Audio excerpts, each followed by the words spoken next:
Hello, everyone. How's everyone doing?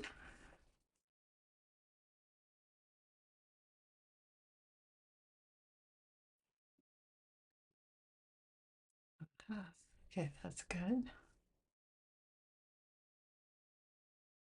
I'm just queuing some stuff up here so I can see what you're seeing. All right. Hi, MJ. Hi, Leslie. Excuse me. All of a sudden, I went hoarse. How is everyone today? So I'm a little early. Oh, look at that. We're right there at 1:30. Woohoo. Hey, Teresa. So we're just gonna kind of go slow at the beginning while we wait for people to come in, chit chat as much as we can on this platform the way it's set up. I'll tell you what I am working on, or let me start with what I'm working with. I am going to use my Micron pens, my 005s in, I think I grabbed the black ones. Yeah, these are black. Um, I use the microns to do just some of my notes. I haven't gotten to my I notice, I wonder, it reminds me of. That's a prompt that I talk about a lot, and I will give you links in the replay video for those of you who are new to Cricklewood Nature Journal. I wrote a lot of posts about it. It's linked in everything. So I'll put the link in our replay post in case you have no idea what I'm talking about. And so I wrote some notes down based on birds of the world. So just a good resource if you are into birds the way I am. There's allaboutbirds.org, which is part of Cornell Lab of Ornithology's public repository, kind of like an encyclopedia of birds. It's really awesome. And then they also have something called Birds of the World, which is a more scientific leaning version of All About Birds. It's still by Cornell Lab of Ornithology. And I have a subscription. You subscribe to it. And I have a subscription to it. It's not that expensive. I think it's like $7 or $8 a month. Um, for me, since painting birds, observing birds, it's like my job, um, it makes sense for me to have that one. I will tell you though, All About Birds is pretty extensive and in some ways laid out a little better. To grab quick information, you can still go in depth. There's live cams. It's really a nice site. Birds of the World just kind of gives you um, just a little bit more of the scientific depth and then annotates it with scientific links and things like that. So it just depends on how deep you want to go. I mean, it's Cornell Lab, so even All About Birds, the free side of it is pretty scientific and in depth. But yeah, so I wrote some notes based on that, and I often do that before I go out. So, like the shorebirds, I have little notes all over. I try to do some sketching based on my Sibley's and photographs from Cornell, just because that's the way I learn how to identify them. Hi, Suzanne. Um, I I internalize and I remember it better. I remember the bird identification points um, after I've drawn them. So that's just the way I absorb information. So that's where I'm at with this. Now, let me explain what this is. This is actually a page of my field journal. My field journal hasn't been bound yet. I'm actually putting together the text block, which is the inside, and I will be showing the Cricklewood Studio group how we bind this together. So I have a whole series of small bite-sized videos where we construct the book together.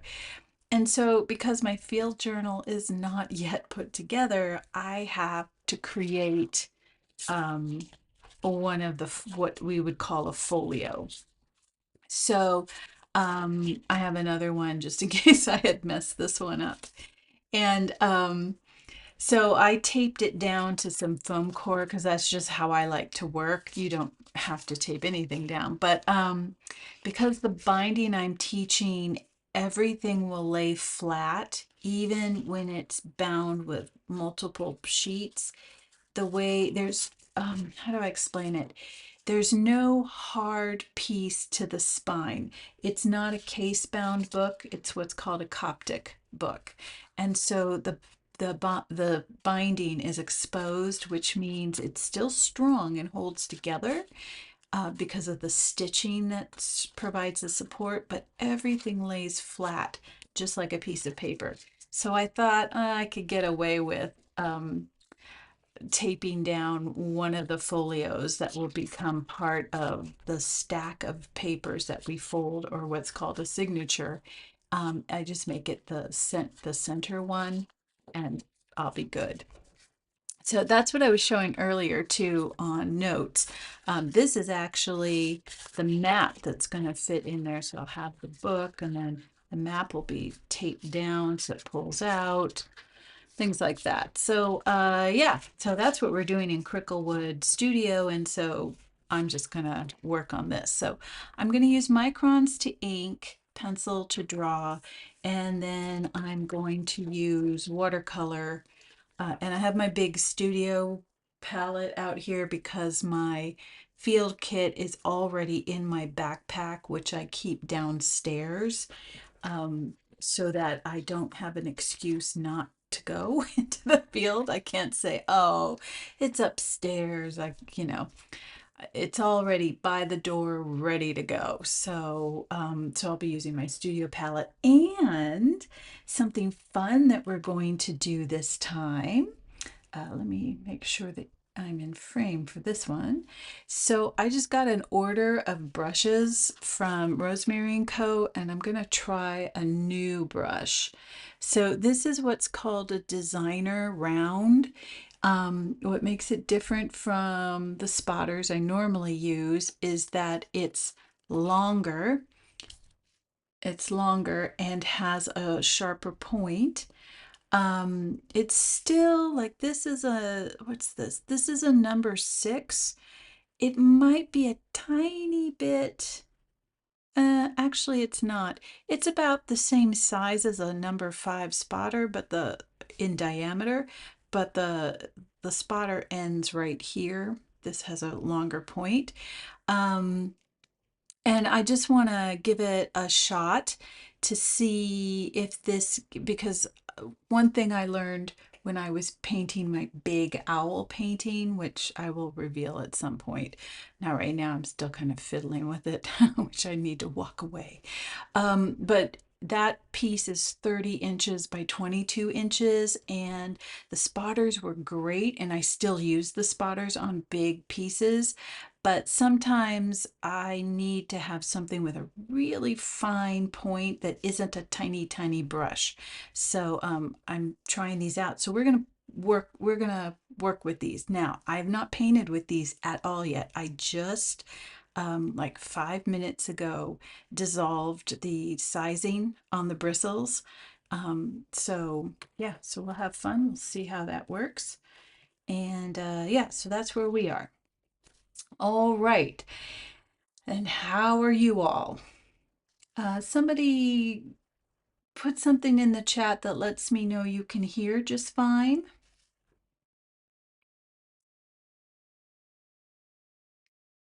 Because I've been having issues with, like, all of a sudden the chat going blank, and I can't see anything you guys are asking. This happened last week.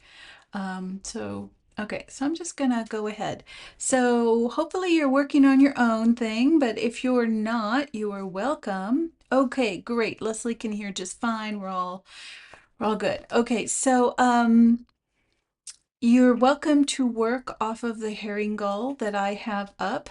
I'm gonna change the herring gull a little bit. When I took this photograph, he was sitting on the roof of a shed, of a fisherman's shed on the wharf. and I don't want him on that. So I am going to change a few things. Oh, good. Suzanne can hear just fine as well. Perfect. Um, so I'm going to change a few things. I lettered this using the Tombow uh, that I talked about last week. And I might even draw a little bit with this if I need a thicker line than my microns can give me. Uh, Also, some of my microns are going dry. So I kept this out just in case. It is waterproof as well. So it's, I haven't really drawn much with it, but you know, it works. Okay, so I'm going to go ahead and grab my pencil. And like I said, I'm going to change some things about this herring gull. Not about him, because I want to record what he looks like, but what he sits on. So I really don't want him on that shed thing. And he's at, we're looking up at him, so that's a very interesting angle. So I think I don't have to go and look for photos of his feet.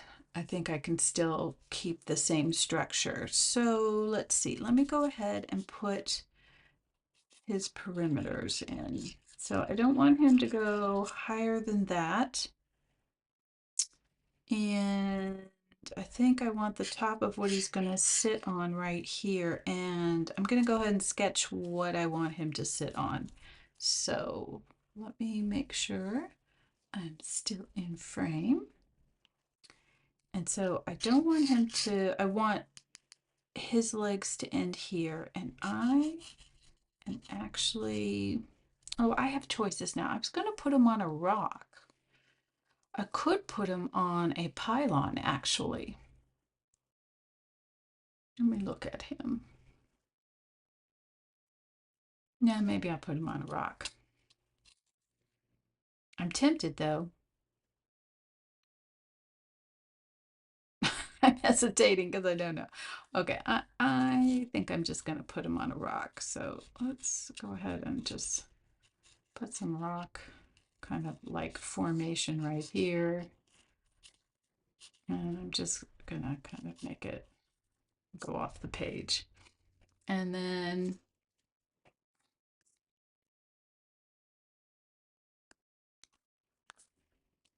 so I'm going to see how he occupies space by taking just a vertical from the top of his head to the top of whatever surface that is. Oh, and you know what? Yeah, let me go ahead and get the angle. Even though I'm changing what he's sitting on, let me just make sure I still kind of have that angle, that the rock has the same angle because of the way I have to put him on it. All right, so I take a vertical, kind of right down his center from the top of his head to the top of the surface of what he sits on. And then across the widest part of him, which is about a little less than halfway down his body, I'm checking the horizontal. And it's a little more than half. So if that's where he is there,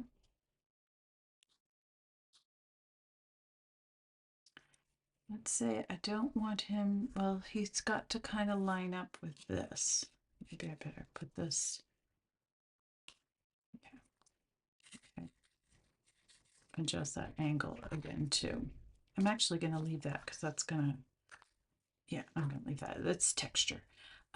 So I don't really want him to go farther than this. So let's go ahead and do that again, and I'm measuring from the top here.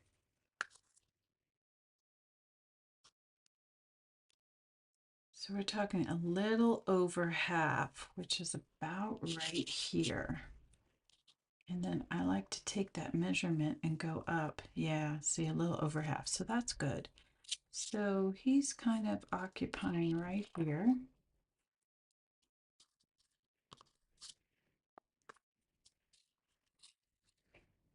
That's kind of where his feet are going to be. And I may move these lines, move them over, move them this way. But for now, top, bottom of him, and his sides. So I've got his height and his width. And now I'm gonna do, so we're looking at him from below. He's above us. So the horizon line, I am gonna put a horizon line, but I wanna put him in first. I can, it's going to be shading and kind of his structure, the fact that we're not seeing a whole portion of his neck, which is going to give us that essence of perspective that makes it look like we're looking up at him. And dropping the horizon line will do the same thing. As you can see here, this has no horizon. Um, since I'm putting him on a rock, I think I do want a little bit of the sea back here. So instead of putting it up in here, I need to pull it really far down. So, but I'm not going to place that until I have him in there. All right. So just eyeballing it, there's a big eggy shape right here. Now, I usually don't start with the shapes. I like to plot my horizontals and my verticals, but I'm just going to kind of give myself a little bit of a kind of how things are working here. So he's got a kind of a sideway egg head and a big tubby eggy shape right in the center, where his body is. So that just kind of gives me some shapes. Those lines are going to disappear. So once I have his height and width, now I need to determine where his head is and how in proportion that's going to fit in his body. So I take a measurement, a vertical measurement, and in this case, because of the way he is situated in relation to us, I'm going to just do it right down the center. In fact, if I were to put an action line in for him, well, his action line would kind of be this way. So I'm just going to keep my vertical plumb line right in his center. So I'm going to take a measurement of his head from the top of his head to that peak of the V that you see where his body comes up. And that's going to be my unit of measurement for everything I do. So first, I take that unit of measurement and then I see how many of them need to fit into that body. 2, 3, 4. Ooh, it's nicely just 4. So I can divide this into 5s, fifths, and so let's see, 1, 2, 3, 4. Okay, so that would be,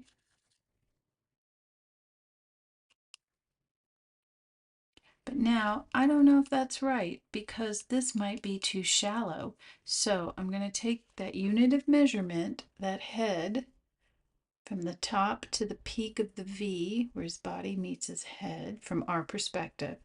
I'm going to drop it down and see from his undercarriage to the top of the rock. Okay, so this space is a little bit less than a head. So if that's the head, oh, that looks pretty good then. All right, so I have some verticals here. And now I'm going to use this unit of measurement to see across the widest part of his body. And I'm kind of judging, it's almost like halfway down his body on the horizontal.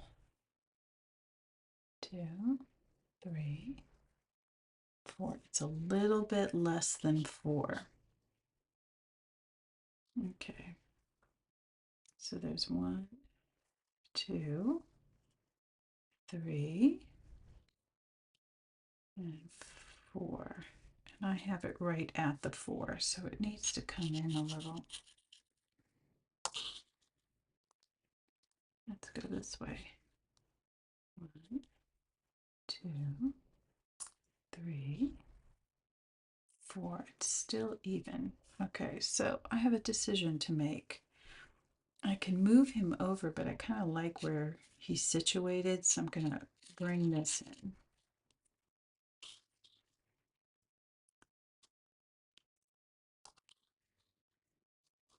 Using my unit of measurement. 1, 2, 3,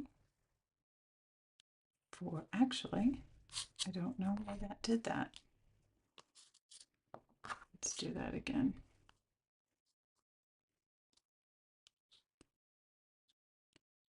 2, 3, 4. That actually will work.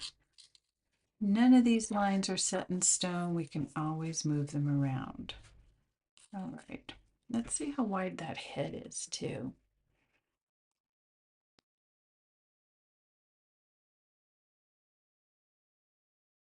So I'm taking the widest part of his head, which happens to run right underneath his eye from our vantage point. And whatever the length of his head is, it's 2 of these.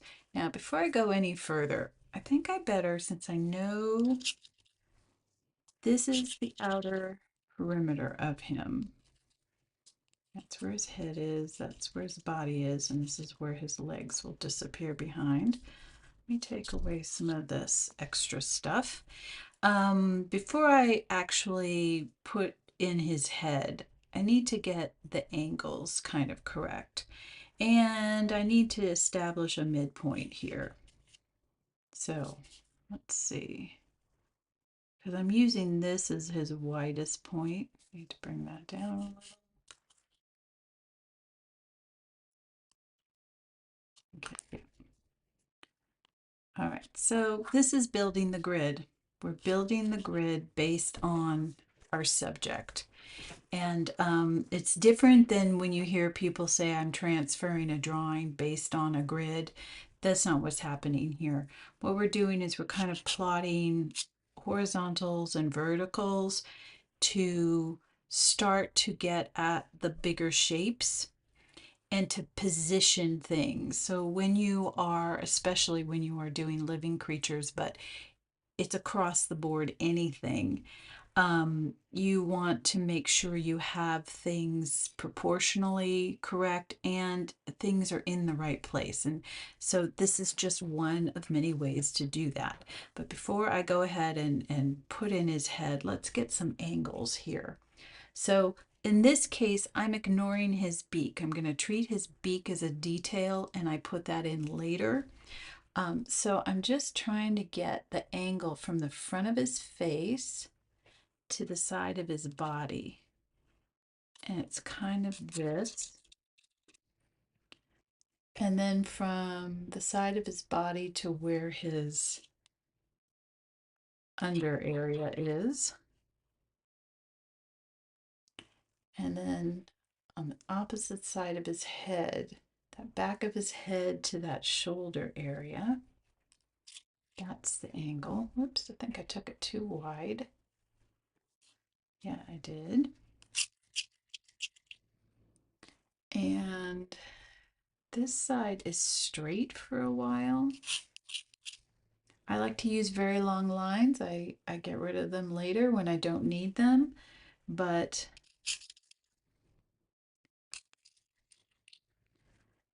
let's see, we just take a corner off right here.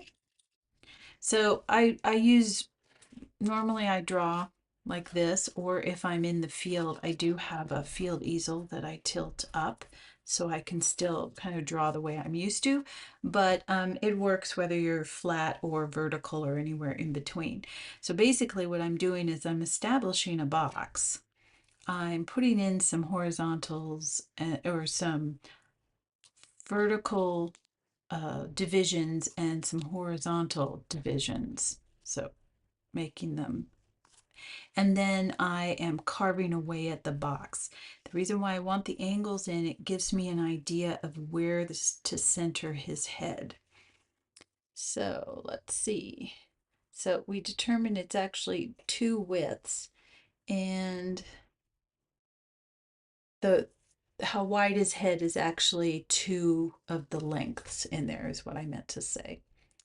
And you can actually say that it's coming, there's a center line right here that just runs right through. And we can use that. That's another part of the grid to kind of build both sides of him. Now, remember, I said that there was an action line. If you look at how he occupies space on this trajectory. So that's just more information. So I'm just putting that in.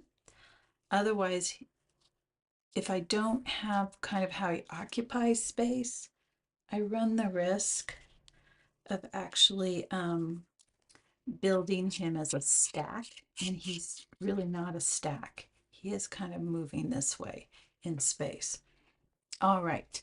Hello, more people who came in, Ethel and Sarah and Nicole. Okay, let's see. So now that I have that, I can see based on that peak of his body and where it meets the head that actually I can put the length on either side. So here, and then whatever this is, it's going to give me the front. And this already, because I put the angles and I guessed where they were, I mean, I made an educated guess based on the box I had already constructed. I'm not too far off. Now, I could have ended up where I cut this too short, but that's fine. The lines that you use to block things in, you'll move as you need to move them. I'm just lucky I don't have to move it right now, so that's good. I might as well go ahead and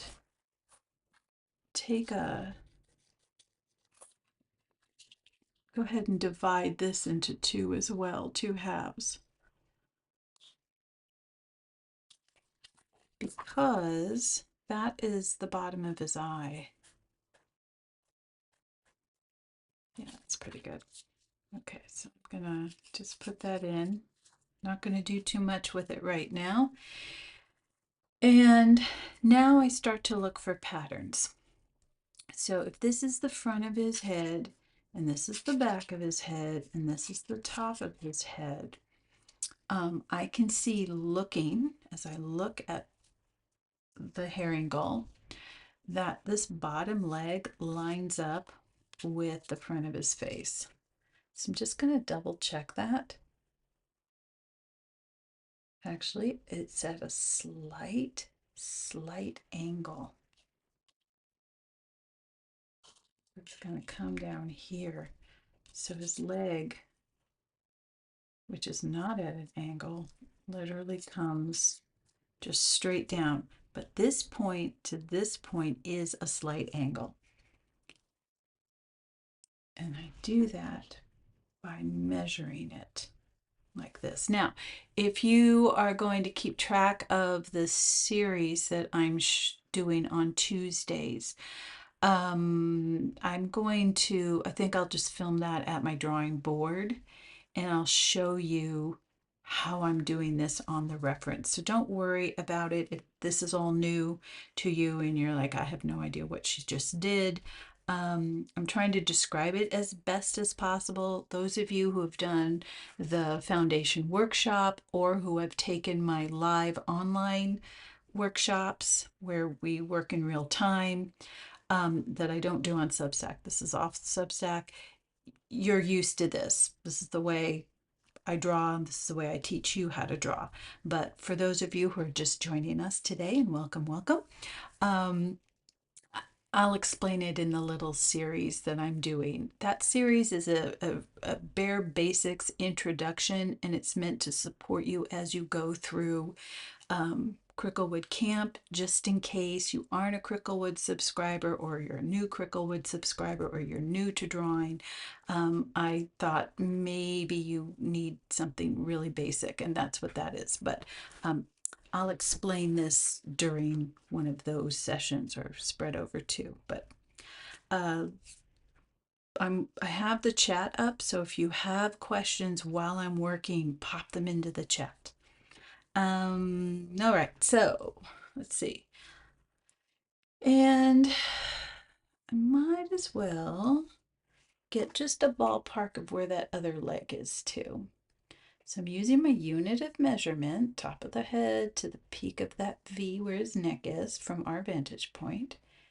And I'm going from his leg that I know where it is to the other leg, and it's just a little less than 2.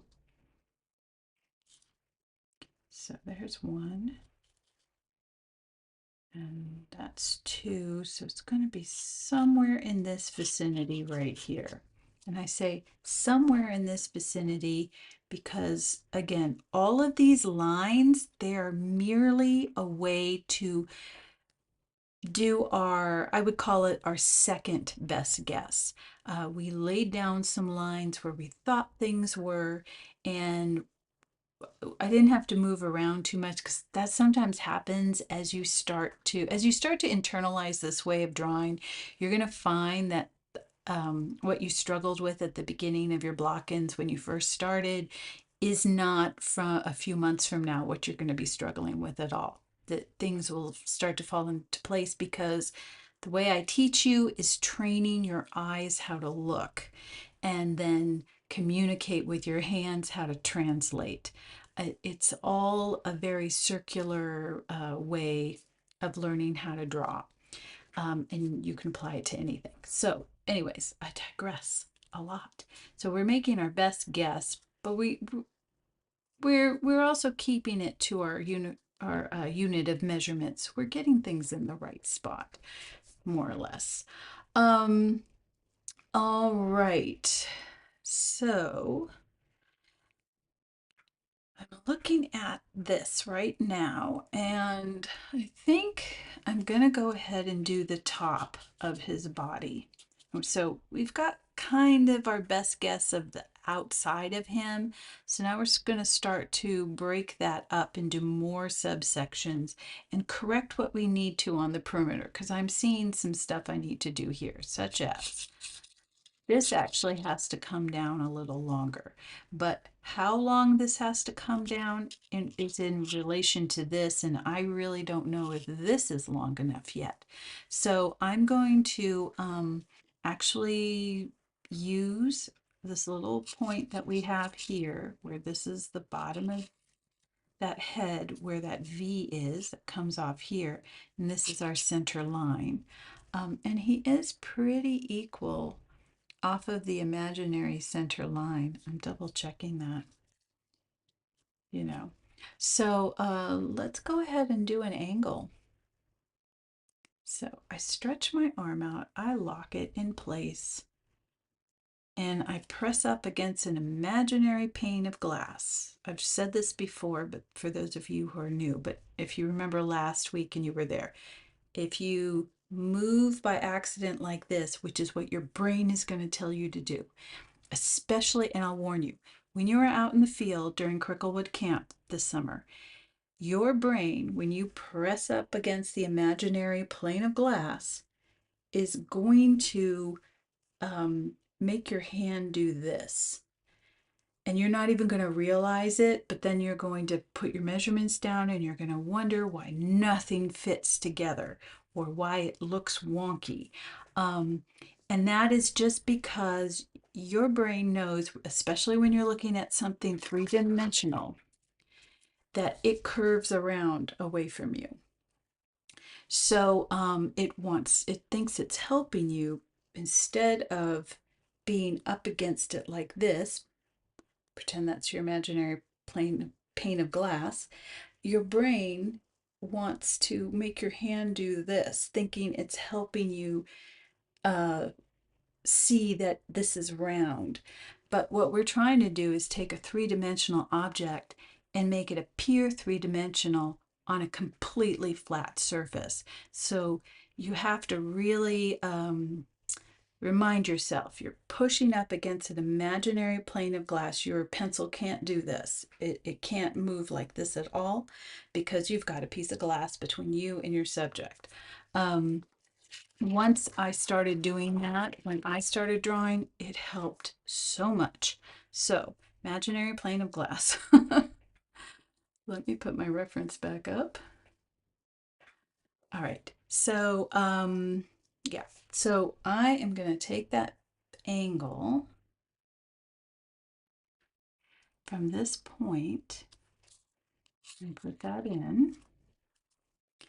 And I like to double check my angle because angles are so important. See, and I got that a little bit too steep. So I'm going to just go right over it. And then do the same thing here.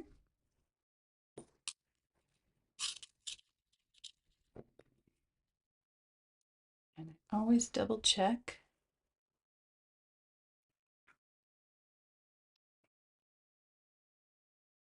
I think I got that one in the right place. Now, we knew that this was the side of his body. And we know that this is the right angle of the top of his chest. What we're looking at on the bird is the top of his chest. We actually are not seeing his neck. Because of our vantage point, he's got a neck there. We just can't see it. This is a bit of foreshortening. If you're new to foreshortening, basically think of it like cards stacked up. So, well, we can do it like this. So if I have a form, we're going to model him. Okay, here he is. So this is actually what he looks like.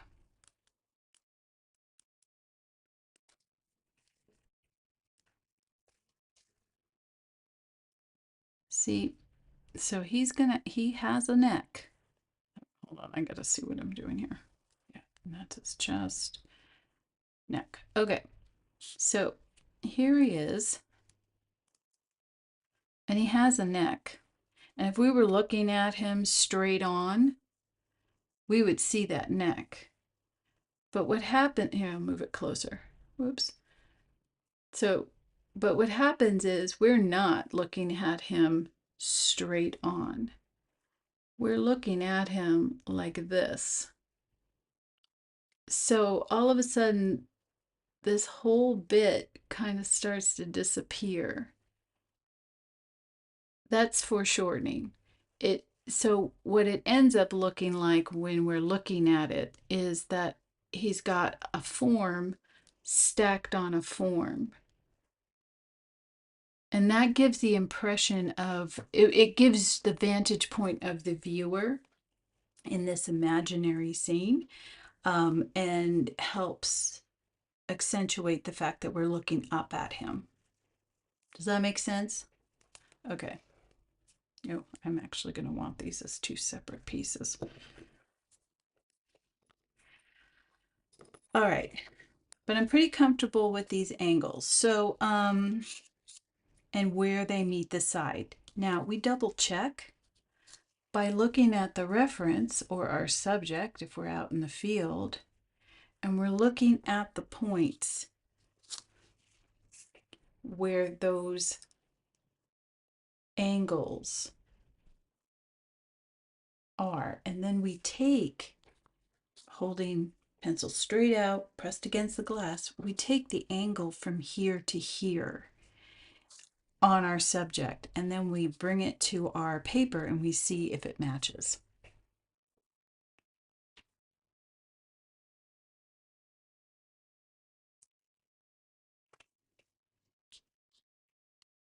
And it does. And that's just a way of double checking that this is in the right spot.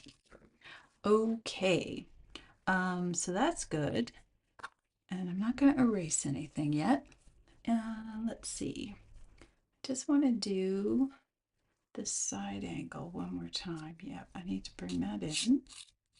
I'm going to make it a longer line. And this one in general too. Need it to come this way. Make it longer. And then I'm looking between his legs. And I've got this at a slight angle like that. And this bottom piece, there's one that kind of comes up right there.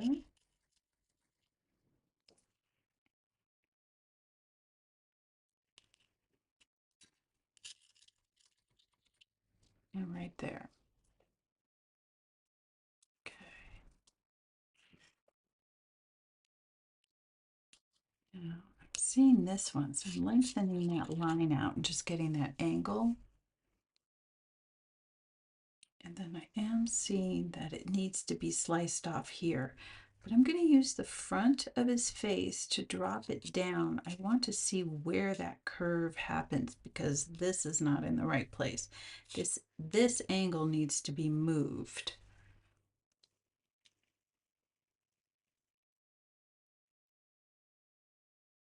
Yeah. So right along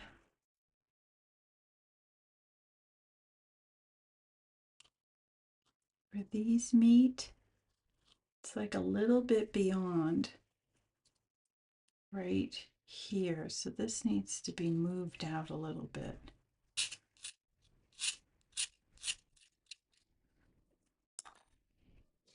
So now I take away the lines that I don't need. Like I don't need this one. I don't need these.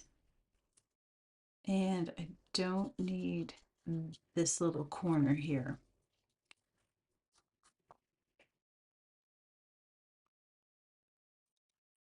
And I want to see where I need to take that off. And it starts kind of right at this corner. So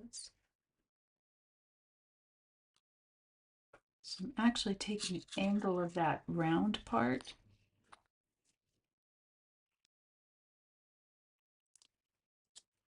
And I'm taking these little corners off.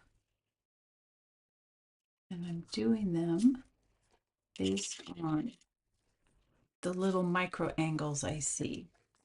All right, that's looking pretty good. I'm not going to take away the extra lines yet. I want to put his head in. So looking at this part, it's going to come down here. And I like to work on both sides of the bird at the same time because I'm just weird that way. Okay. And remember, we know where the back of his head is. It's just getting those angles refined.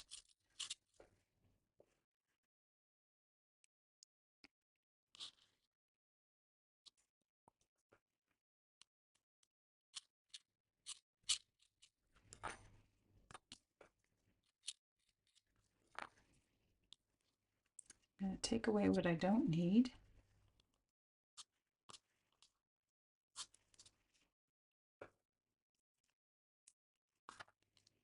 And I need to take off that corner.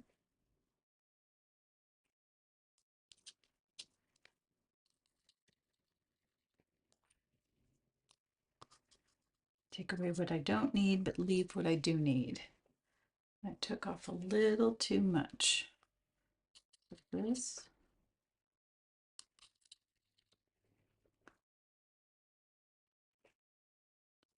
And this.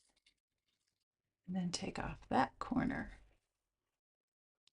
And it should give me a rough shape of this head.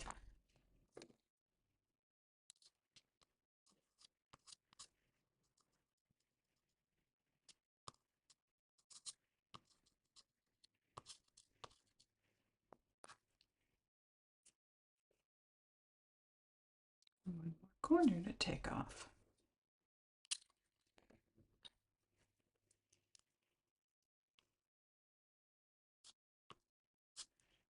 Okay. How you guys feeling so far? So remember we divided his head into two vertical equal pieces because that is kind of what's happening here. And his eye sits on this one. Where along this line it sits, we don't know. But what we do know is it more or less lines up with the top of his beak. If I move this line completely out on the horizontal, let me just make sure. That's giving me the top of his beak. And just generally seeing where the side of him is and taking that angle, we can kind of estimate where the end of his beak is.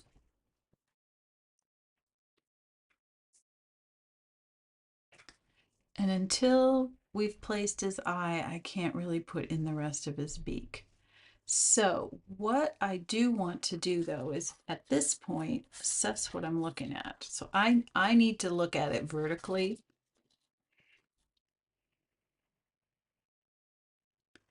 And what I'm seeing is I need to move his head over. So this is one of the important things about when you're drawing. It isn't really any more complicated than you look at your lines and you look at your subject. And remember, your lines are really just note-taking elements. They really are signifiers of where two planes meet or where a plane ends, but they're mostly just a placeholder for where things are. So you're looking at your forms and you're comparing it to your source. And so when I look at this and I'm comparing it to him, what I am seeing is that I need to move his head over. And this is why kind of that action line of how he occupies space also just becomes another marker that I can see where I need to move things over a bit. So let me take that vertical measurement of his head that is our unit of measurement that we've been using for everything.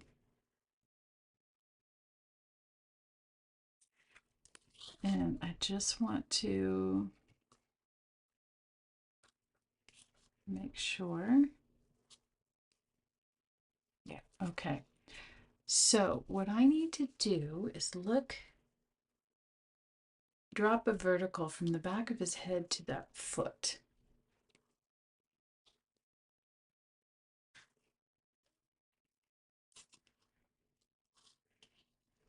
So this is where it's going to be on his body. That angle is right there. So here's how far that line has to move in. And then I just want to make sure that this is lined up where it needs to be as well. Okay, so that's where it needs to be too. So what's happening is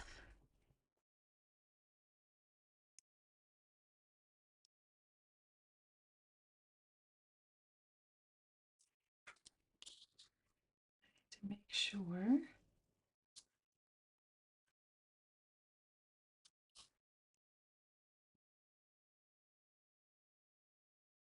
Okay, so I can take this in a little bit this way.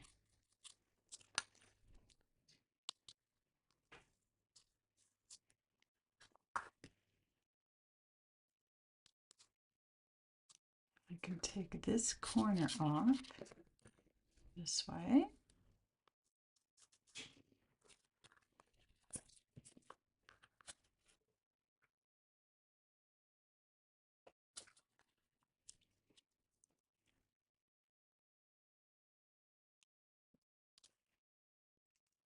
And we've got kind of a feather group right here. So I'm going to put that in. And then that allows me to do the other feather group that sits right here. Again, I'm removing what I don't need and looking at the bird.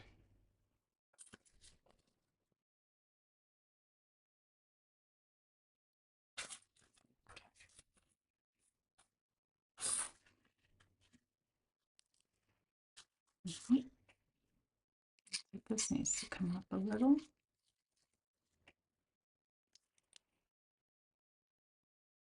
Come around a little.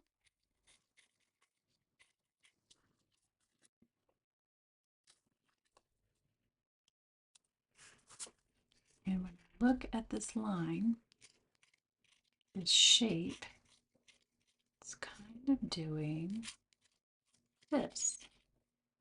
And I figure I might as well go ahead and put in that wing shape, which kind of comes down and kind of runs parallel with that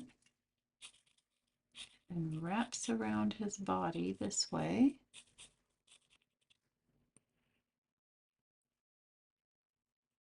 And from here to here, there's a tail.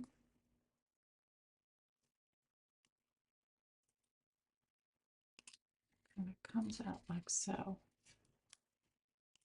I'm not going to resolve the end of the tail yet. We're just going to leave it like that.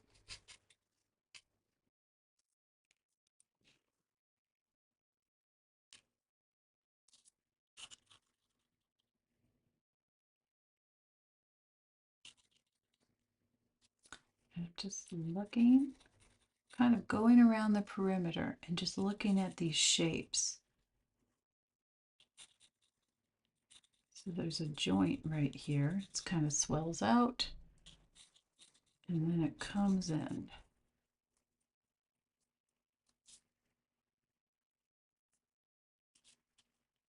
And it's the same thing right here. I'm just checking that these joints are lined up correctly. Now he's so small that we're not going to be putting in a lot of detail, but I do want to make sure this and this are on the right angle, and they are. And I'm going to have them again. Excuse me. And I'm seeing that there is a wing right here. And we're going to check the end of that wing against this wing. So it ends right here. And there's a body, chest basically, down to the belly and to the legs. And then we see something peeking out in the bottom here, which are the wings on the other side.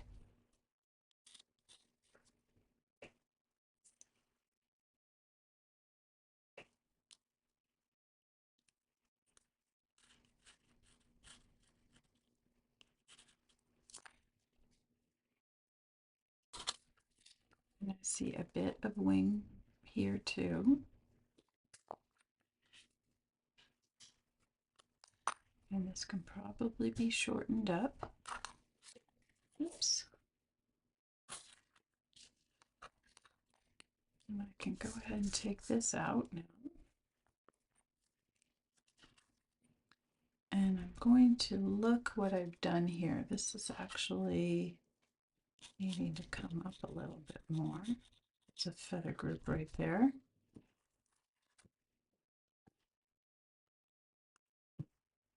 Yeah, that's good. It's in the good spot right here. And then I'm just refining this angle right up here.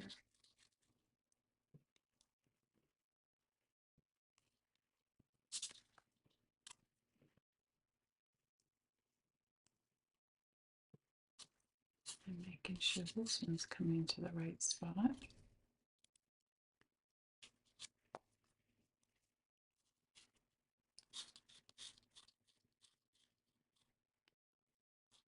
So what we have is a little bit of feather texture right in here.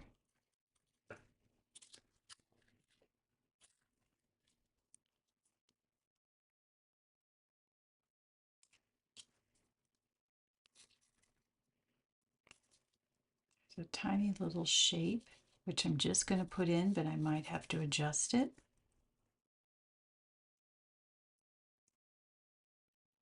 I'm going to use the top of that leg to let me know where that shape is.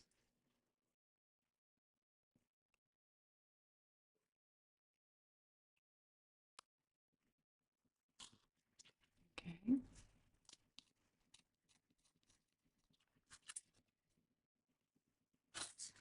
I'm also going to trust my eyeballs.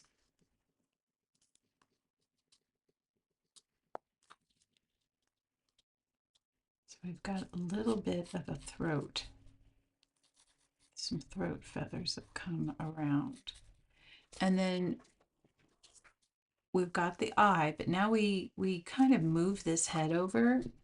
So I need to make sure that I've got the eye in the right place. So I'm going to adjust his head, and I'm looking at that shape of the head. And I may have exaggerated this a little too much.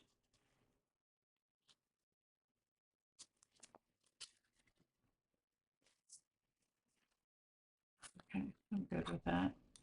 So now I need to figure out where the back of his eye is. So I'm going to take my unit of measurement.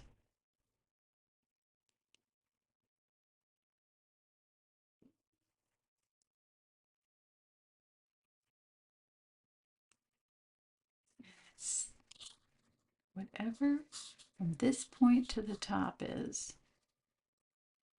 From the back of his head, that's where the back of the eye is.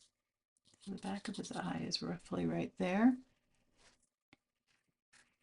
Remember, this is the bottom of his eye.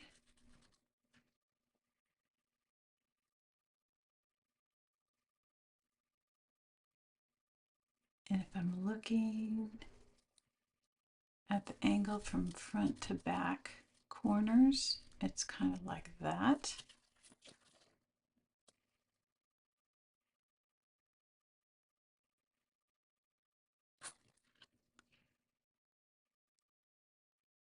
And then I'm using my unit of measurement to go from the front. Okay, so I do that and I go from the front. It actually puts the back of his eye here. Ooh. Okay, so that means my front needs to be moved.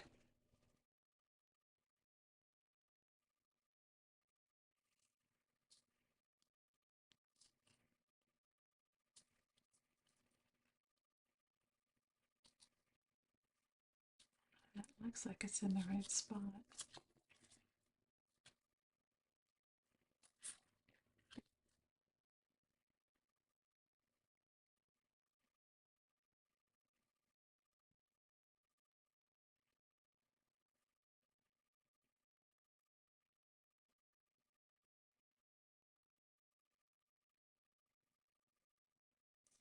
Actually, from the back, it's just a little bit over. No, so that is in the right spot. Okay. This is his eye right here. And then this angle gets transferred here. Now, we may change that, but just for the sake of what's happening now. All right. So now that I roughly have where the bottom of his eye is, I can take an angle from it and it will tell me where the bottom of his beak is. And then the bottom of his beak is pretty much parallel.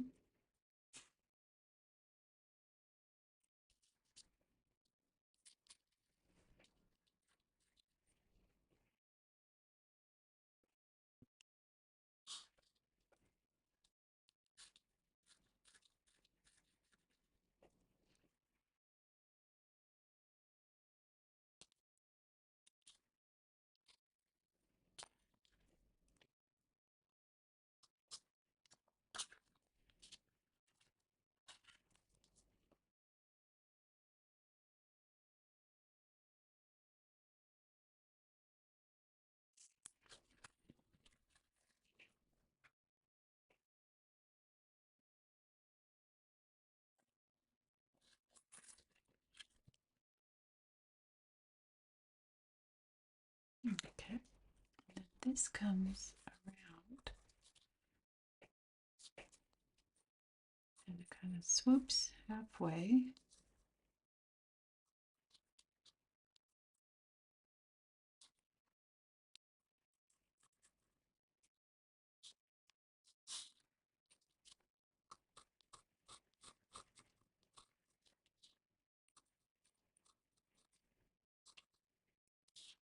And we're seeing a bit of his under chin right here.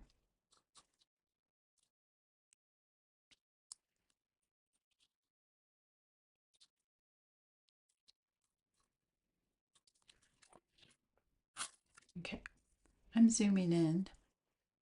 This is where you pull out binoculars and start looking at your subject real close. Okay. I need to take off some of these corners. So right here and then here.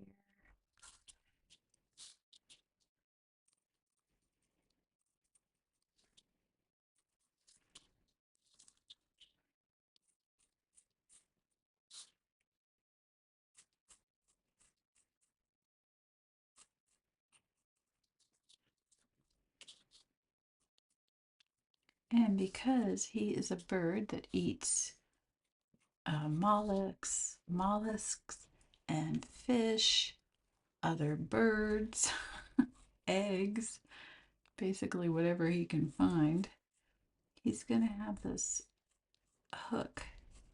Crustaceans.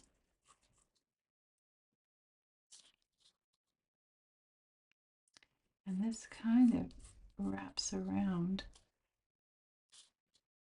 and starts to hook up with some feather shapes here.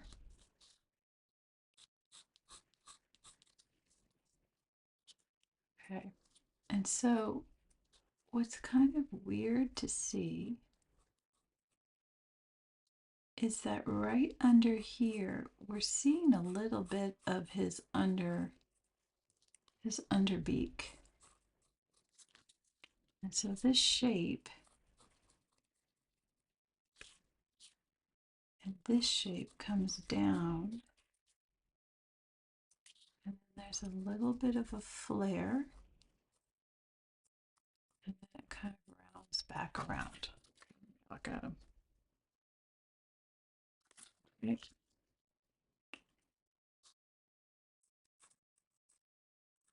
We've got a nose. And I'm just going to put in the shape of his eye. And I do it kind of with some straight lines first.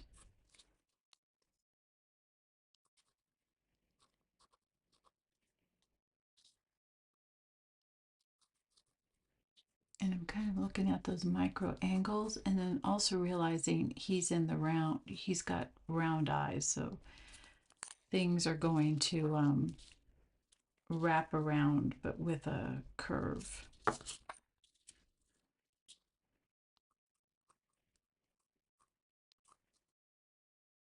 Okay, let's have a look at him.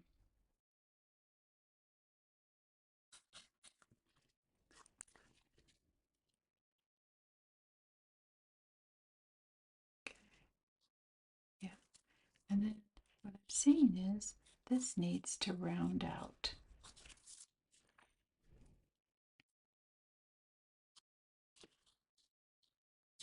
Oops, I'm gonna need that tail. I'm going to remove some of this extra graphite that I have.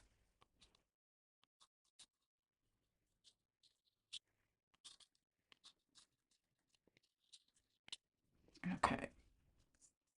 How's everybody feeling right now?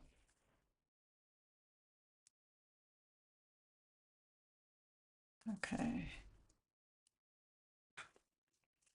Now I'm just kind of looking at him. And again, refining some shapes that I have here. Like this is coming out a little bit too egg-shaped.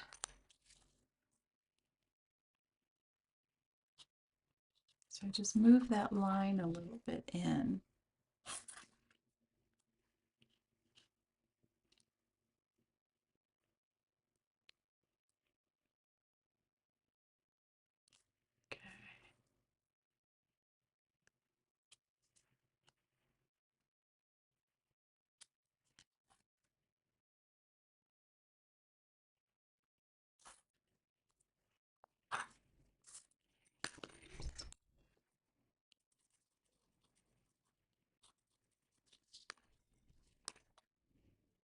my kneaded eraser, make it into the tool that I need it to be.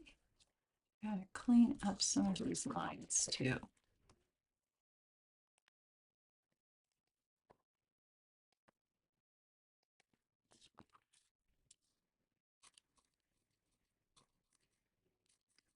And then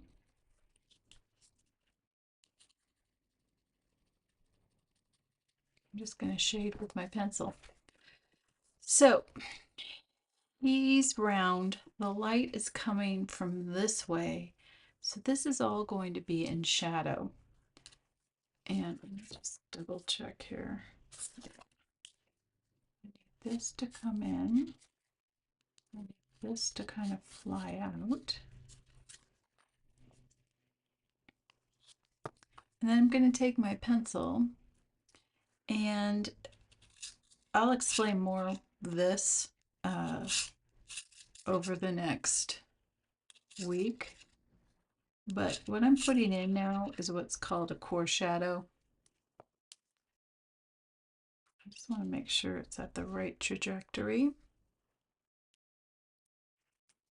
Then it kind of comes in this way too. So because we've got him rounding this way and the light is coming here, it's hitting him here. This whole, from this point on, the light can't get to this because light doesn't bend. It just comes down straight. And so when it gets to this point, it hits nothing. It hits behind him because this actually curves away. But he's also curving in this direction. And so the core shadow kind of makes it kind of has a split and an angle right here because you've got this core shadow, which is the point where the light drops off on the form as it goes this way, but you've also got this core shadow on the form as it goes this way. So, and then there's also a tiny little core shadow right there too. So all of this, and I just, yeah, so all of this is going to be put into shadow.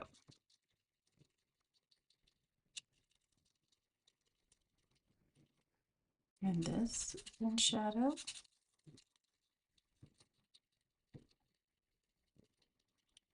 I'm just putting that in really quick.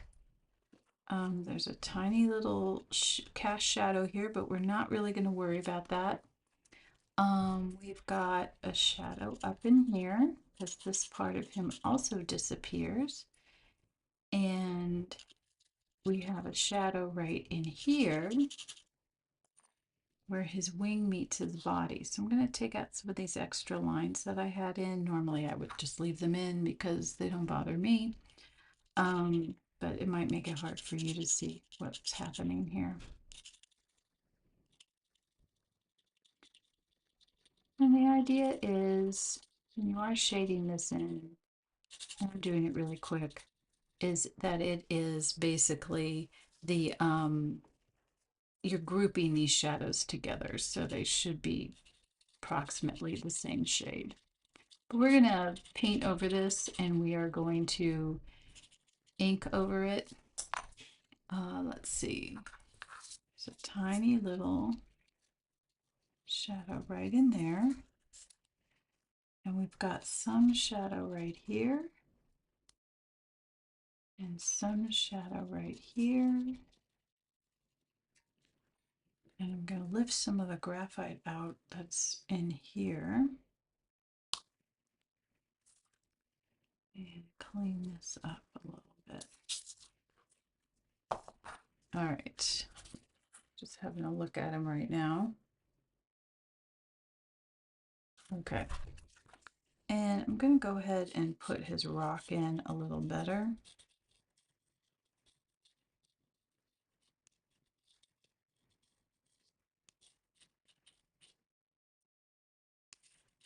Now, because of the way he stands and the way we're looking at him, we don't see a cast shadow because he's actually casting a shadow somewhere over here. But this is a rock. And let's see, we're not really seeing the top of the rock.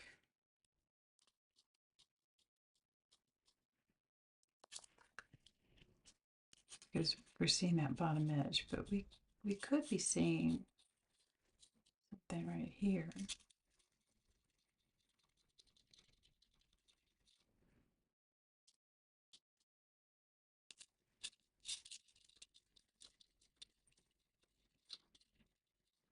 Because the sun is still hitting this a certain way. I'll put texture in there. Okay, so this is what I would call a block in with some shading. And I just want to kind of round that out.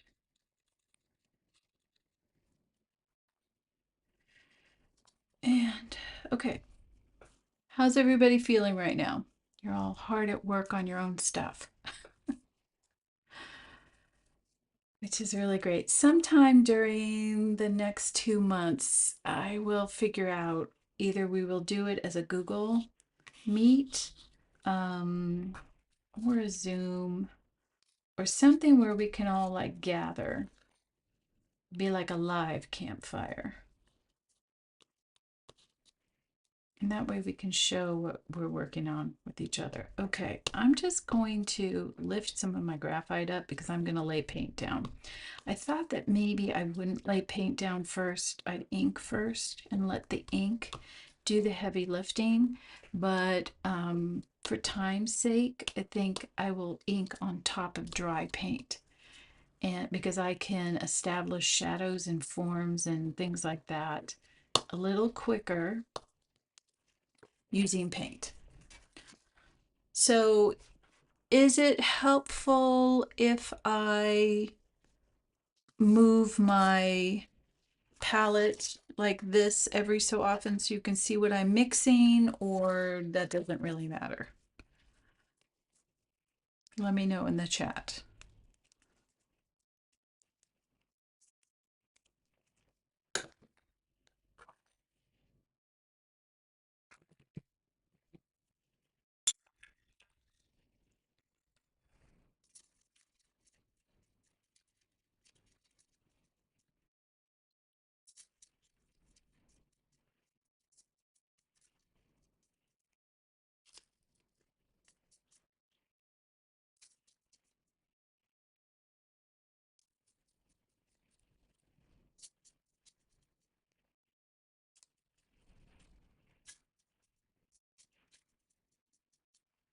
Okay, wants to see what I'm mixing. All right, here we go.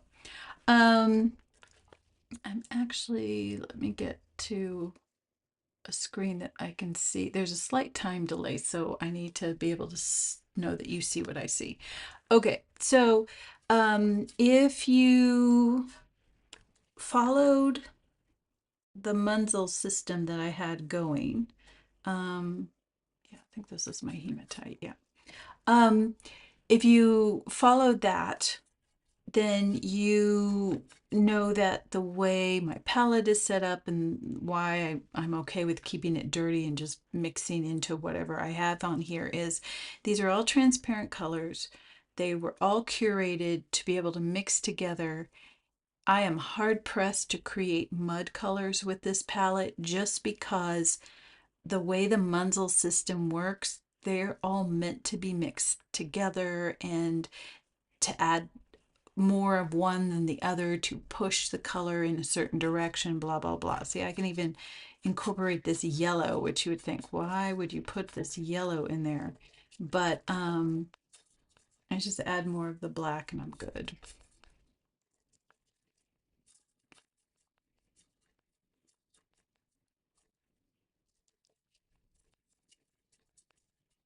Okay.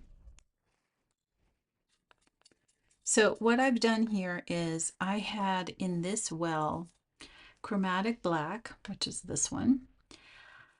What else? Obviously, I had some Hansa Yellow Medium just hanging out in there. I did have some burnt sienna, and I may have had a little bit of anthraquinoid red in there too, and I can see that there's some blue that snuck in. And then I just added some of my hematite violet in there because I'm trying to create kind of a warm gray with a hint of violet color. And then whatever else got absorbed in there, that yellow, the bits of blue, the anthraquinone red that was already dried up on my palette. There may have been even some quinacridone burnt orange in there. That's all fine. It's not gonna hurt anything. I also tend to use a junky brush. Sometimes I forget, but I use a junky brush to mix. Sometimes I forget and I'm just mixing with whatever I have.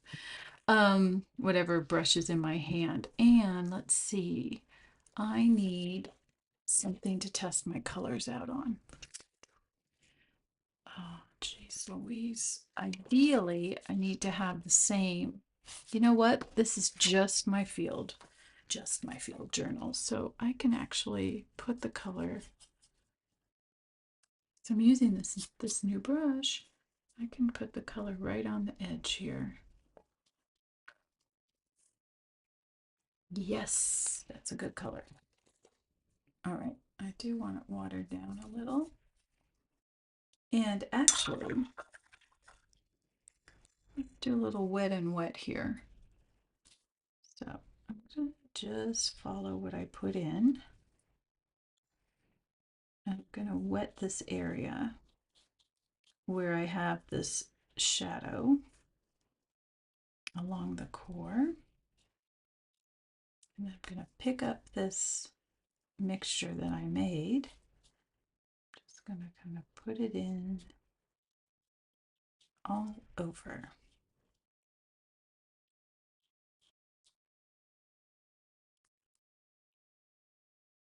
And because I can see that there's a little bit of it disperses right here because we've got halftones to deal with, which we will talk about in a minute. I'm going to run a little bit of water right alongside to encourage the paint to mix, to move. I need to move this.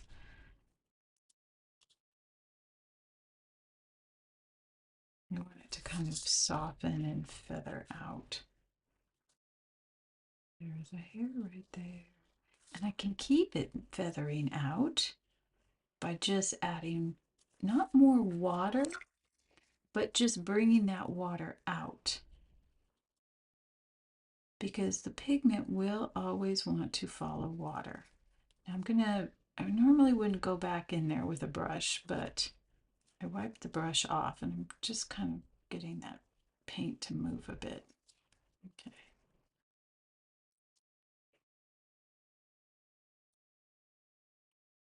And let's put some water right here and encourage that pigment to move. So watercolor will always follow water, and you can use that to your advantage. Okay, so I'm gonna blot my brush a little. This little piece is probably not so much. It's a little darker. It doesn't need to be feathered out. But while I've got this on my brush, why don't I go ahead and add some of that darkness that's in here.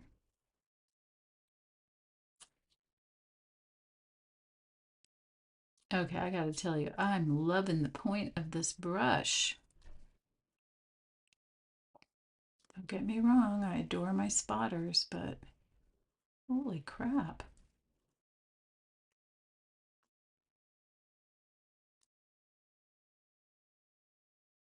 I think I should just dot a little bit right in here. And so I'm just kind of going around and I'm seeing where, while I still have some paint on my brush,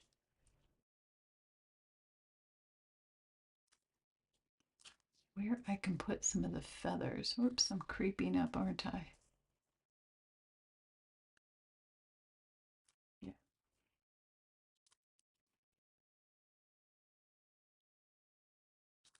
So I'm kind of drawing as I'm working too.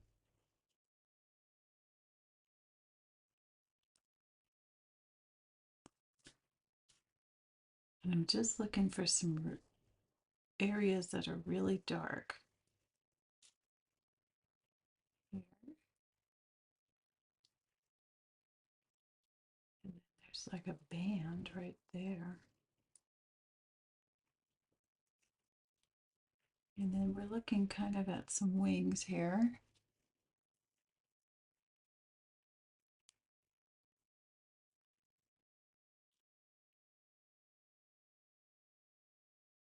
Now this is still a bit wet, so it's going to bleed a bit, and that's okay.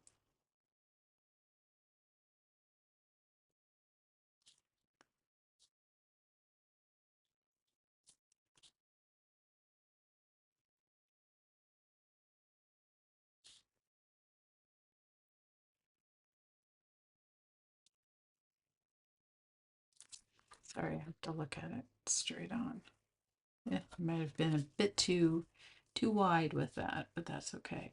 And while I still have some paint on my brush, let me just put in that shadow shape that is right here. There's like a little triangle shape where the body is casting a shadow on the leg. And then I can see that there's a bit of a shadow right here. And there's a bit of a shadow right on the front of this leg too. And right up in here. And kind of right in here where the feathers, because his leg is way up in there. And this is his foot. Okay.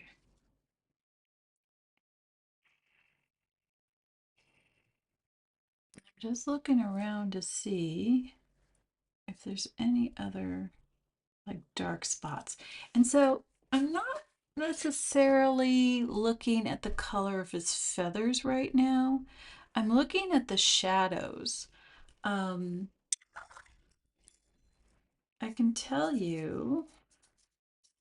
So even though his wings are dark, I'm actually ignoring that. I'm looking at the shadow, and I know that this is darker because it's a shadow on top of a dark color, but I'm also seeing that I probably need to get this a little darker anyways. I should have waited until that was dry, but I'm actually going to go over it because the beauty of watercolor is it's transparent, and so the underneath, whatever's underneath will get darkened.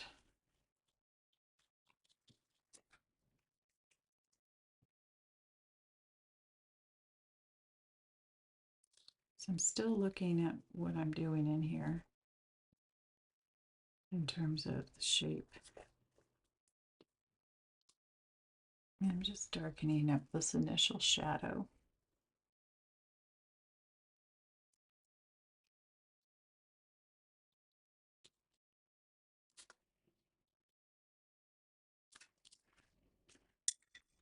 Taking some clean water on the brush, blotting it, and then running some water right alongside it to get it to move.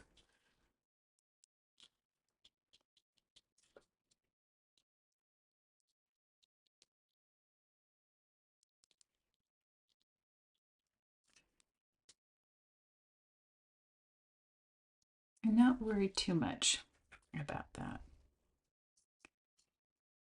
because I'll soften that up in a minute. Just looking at the darkest part of his beak or the throat feathers. And there's a bit of a cast shadow down here, and then there's also a bit of reflected light, which in the Tuesday series I'll explain to you if you don't know what that is. Let me go ahead and try to Use a little bit more water.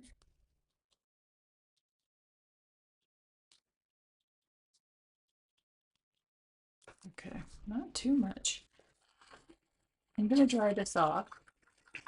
Okay, first impression of this brush is I'm loving that little point, and it's got a spring to it, like it snaps back. And I like me a snappy brush.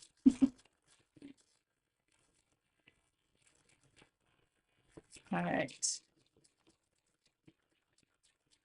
I just want to dry this off a bit before I add some more layers. Not a lot that we have to do here. Most of him is white.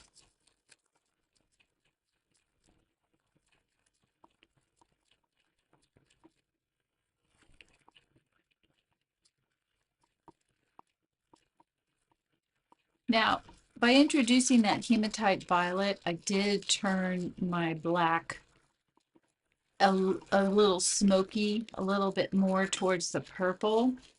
If you followed along with the Munzel Primary series from last month and the month before, the last Tuesday series, you could totally do this just with your Munzel Primary palette. Instead of mixing the hematite violet, you would mix into the chromatic black a little bit of quinacridone violet, just a tiny little bit, and then probably introduce a tiny bit of Hansa yellow medium, and it would create that same smoky uh, dark gray. Um, but what would happen is the violet would mix with the anthraquinoid red and the phthalo green blue shade, which when you introduce violet to that, it does become more purpley. Um, and then you temper it by using either Hansa yellow medium, or you dip into the raw sienna, which is, if you remember from the series, is what we call our muted yellow. I use it as a toning color to bring down the chroma, to bring down the brightness of a color. So this could totally be done just using the Munzel palette. Because this is basically the Munzel palette, and then I've blown out some of the hues. So instead of one blue, I have four blues. And instead of one violet, I have two violets. Instead of one red, I have five reds. So it's just it's expanding that. Okay, let's go on. So I think this is, let's go ahead and slap in some brown here. We're not going to do too much with the rock because I'm kind of making that up in my head. Okay, so what I'm going to do is, I already got black in there, so I'm just going to make a brown by introducing some of the burnt sienna into this mix. And maybe I want it a little bit more brown. And let's go ahead and put some of that hematite violet in it, just so it's kind of consistent. Yeah, that works. And I'm just going to work dry, wet on dry. And remember, I kind of had some shadow in here. And then let me go ahead and add a little bit more burnt sienna, because this area is just brighter. So I might as well, because the sun is hitting this area right in here. So just make it a little brighter. And I don't worry about edges or anything like that. We just leave it like that. And walk away, because it's only a setting. All right. Let me go ahead and do some detailed stuff. Let us work on that beak of his.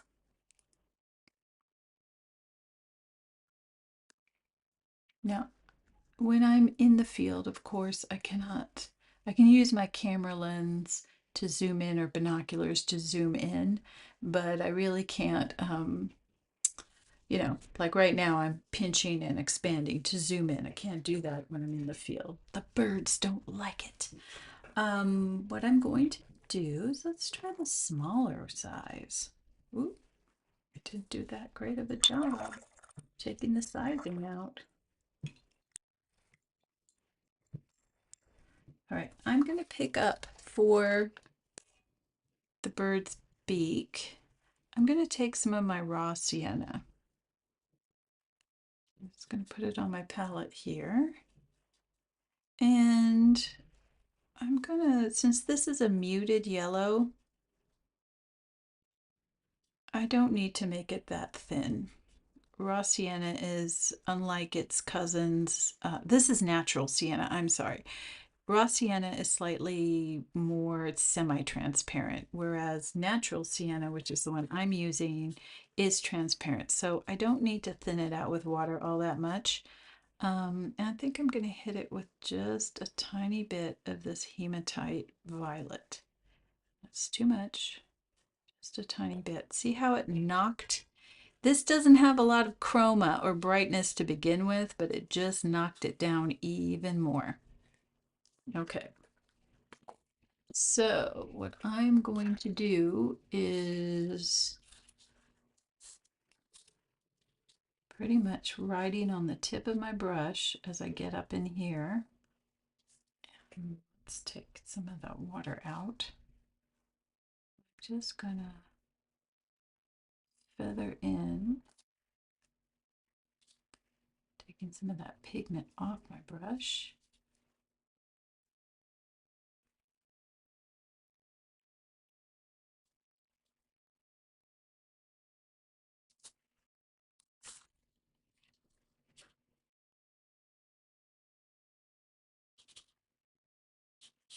And what I have in here, I might as well just go ahead and put in the eye as well. And anywhere else on the bird, am I seeing that? Actually, I am, but I'm going to hold off. We're going to do something here in a minute.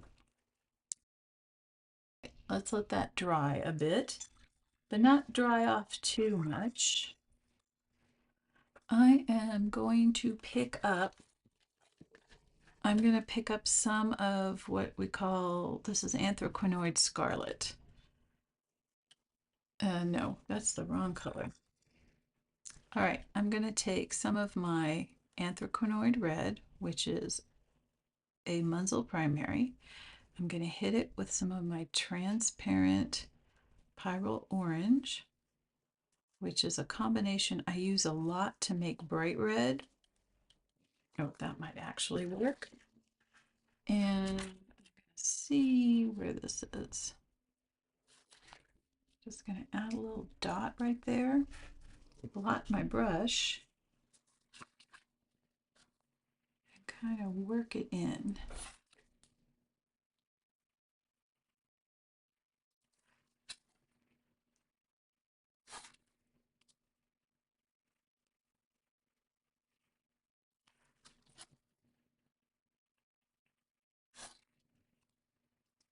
Okay, and while that's drying, I'm going to just take some of my Potter's Pink. I'm going to just use it pretty much neat.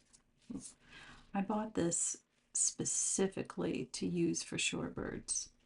And I'm going over that shadow color that I had in there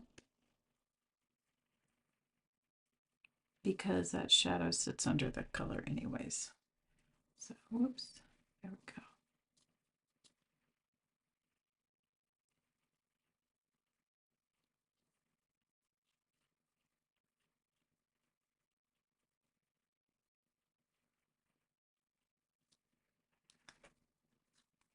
And there is a little bit of reflected, a little bit of the reflected light on these white feathers. I'm just going to put that in there too. Maybe some right here.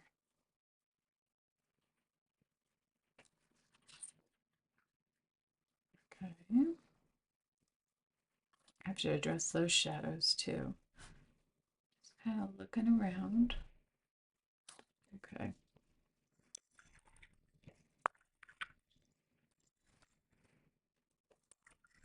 Okay, I will tell you, I really do love these brushes.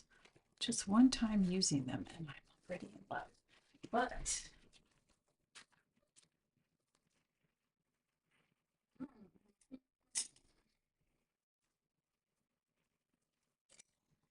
yeah, this one. But I'm going to pull out my trusty spotters. I'm gonna need not that one.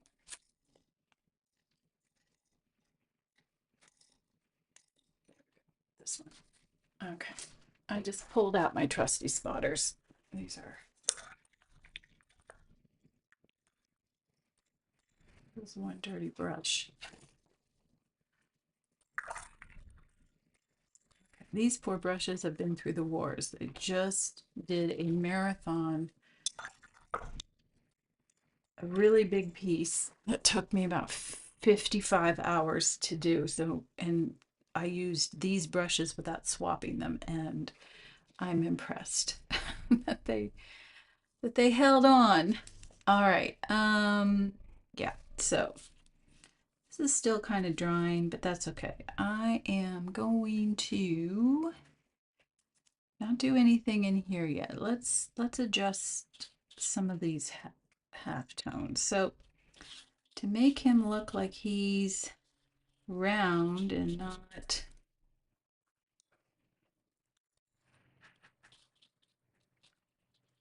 just a flat egg, I'm going to introduce some more of this gray.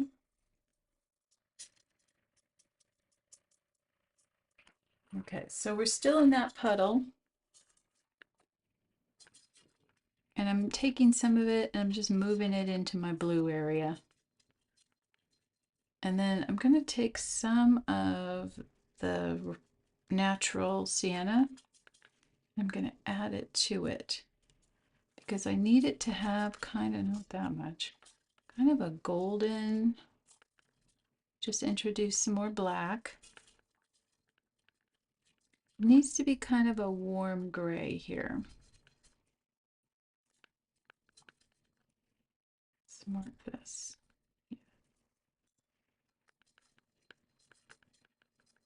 Yeah, that's about right.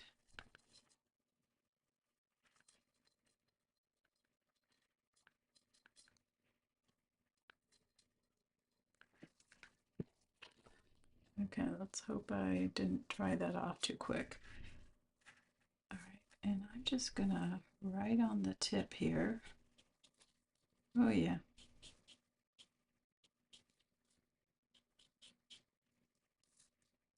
Kind of staying in the darkest area. I'm gonna go into this area too.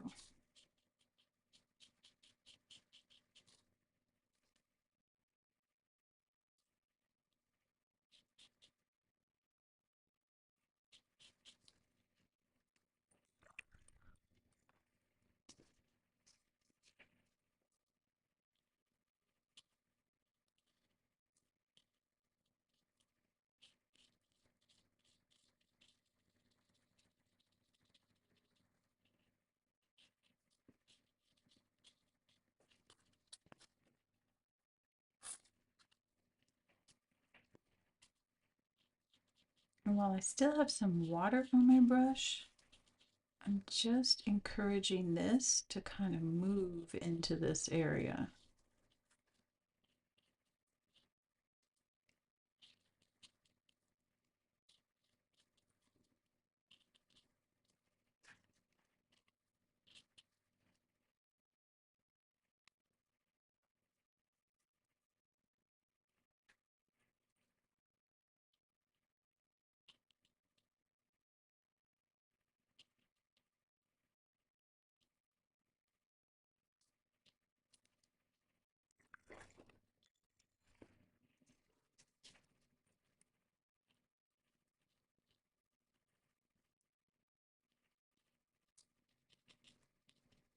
Okay, because we're kind of looking up.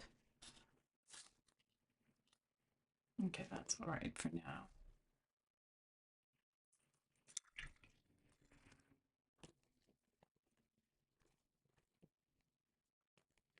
Let's go back to this one. This is the tiny one.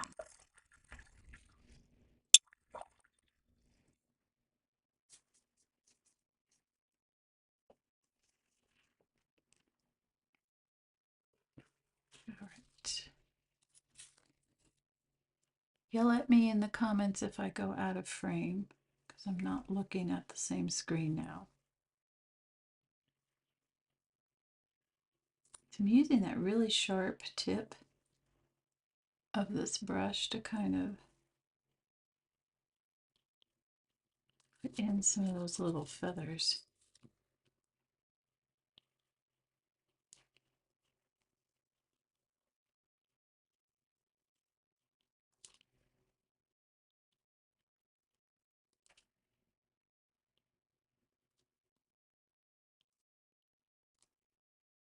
And try not to be too heavy-handed because there's some light bits that I want to keep. Go over this again. Change directions.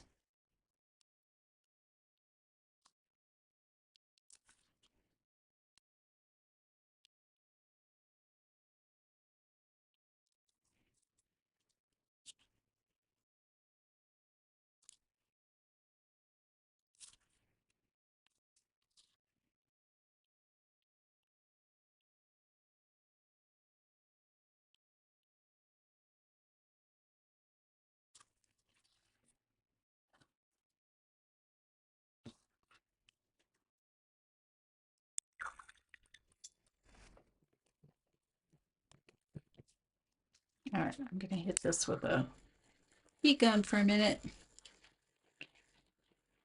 Anybody have any questions?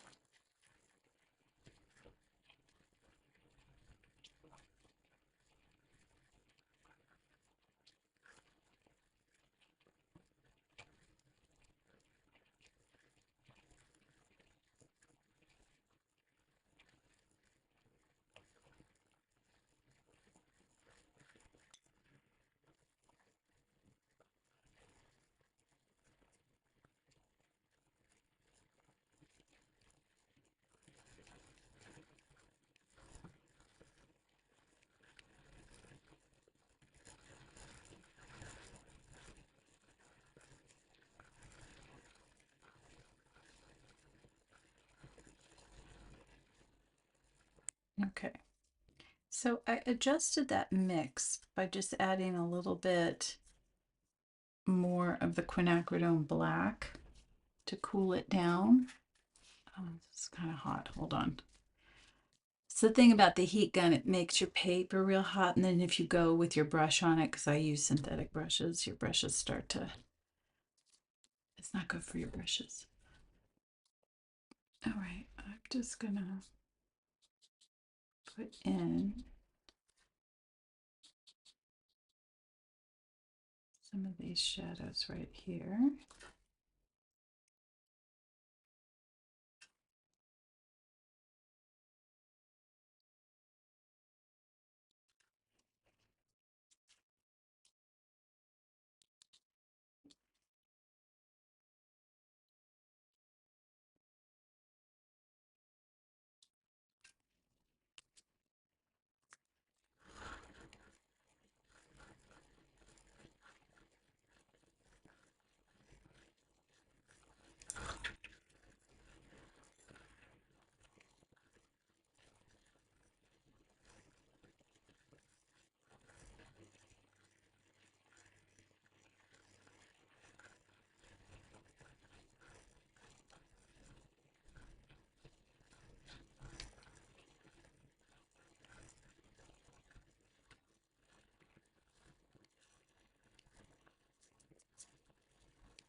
Here's that mix, and I'm just adding some more of the chromatic black right into it. And I picked up this water to pick up the black. I didn't dip into my clean water only because I need this to be kind of thick because, yeah, I have, oops, well, I'll do this side first. I have a feather and a wing right in here.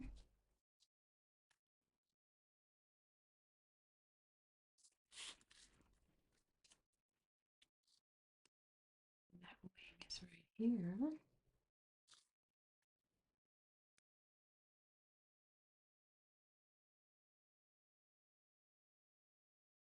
And there's a band right there.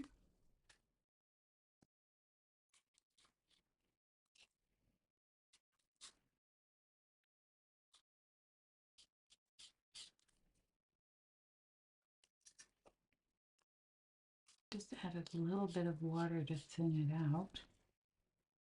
And I'm going to go over all of this because it'll make that shadow will show through as this dries.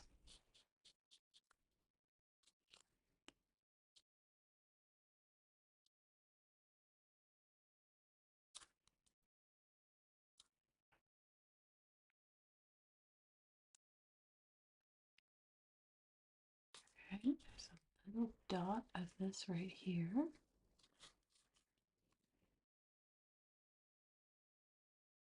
And that's pretty much it. Okay. Now we move on to the pen. Let me go ahead and dry this off before I hit it with my pen.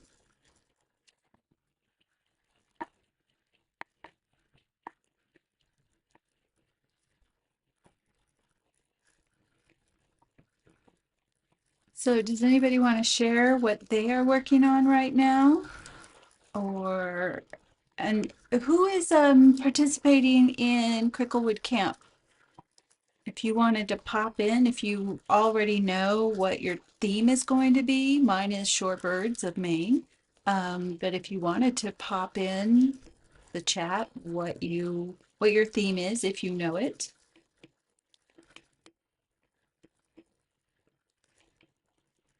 Now, if you are wondering what Cricklewood Camp is, for the next 2 months, July and August, it is just that. It's summer camp for us. We work in our nature journals.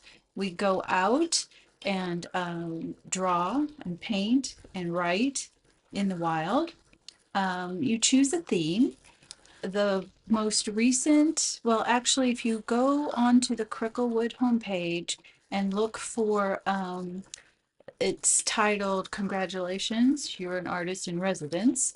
That is the Tiny Owl Dispatch, the July newsletter. It's going to lay out everything that we're going to do and give you a little exercise to help you find your theme. Okay, let's cool that off. But basically, we have the drawing series, and then we have a Wonderfilled Wednesday where we will be working on our journals. You can follow what I'm doing. It'll be a lot of seabirds, not seabirds, shorebirds. Or you can work on your own, in your own journals and with your own theme. We have a chat where we talk. It's think of it as our virtual campfire. We tell stories, we share what we're working on, we share our part of the world and the wildlife in it. I have some special projects for paid subscribers, but it's kind of an extension of what we would be doing anyways, binding our field journals, and then for our monthly and annual subscribers, I'm gonna show you, and this is for also anybody who is paying will get to make a carousel book, and I'll explain what that is in the future. We're getting ahead of myself, but it's just a little display book that you can illustrate and then put on your table or mantle or desk or whatever. But yeah, so think of it, it's summer camp. It's Nature Journal summer camp. But go read the post because it explains it so much better. All right, now I'm looking at this and I'm looking in the chat. Ooh, so Leslie just did a first draft of her map of her property and is going to illustrate all the birds on the property. Oh, that's going to be awesome. Awesome. Alrighty, let me go ahead and just put some details in. So let me make sure, yeah, that's working. So let's see, where do I want to start? I think I want to put his little nostril. And there is a bit of a darkness right here. And there's just a really faint, so I don't really want to put a dark line there, but I am going to maybe put some dots to just kind of indicate some depth in here. And I might just use the pen to darken up in some areas.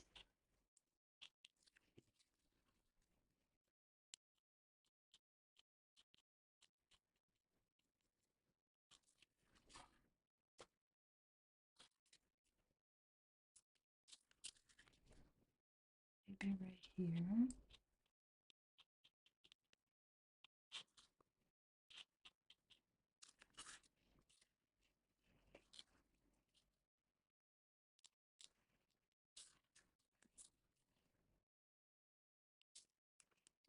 Now what's cool about these birds is they have this fantastic eye ring, so I don't want to disrupt that too much.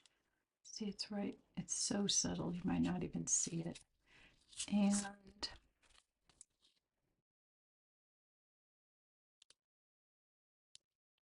here we go. I think I'm just gonna do a little stippling right here, keep that real soft.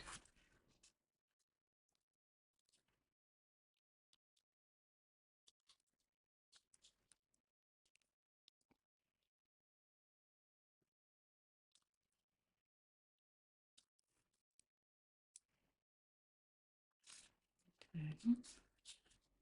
This one I can deepen up even more along the edge.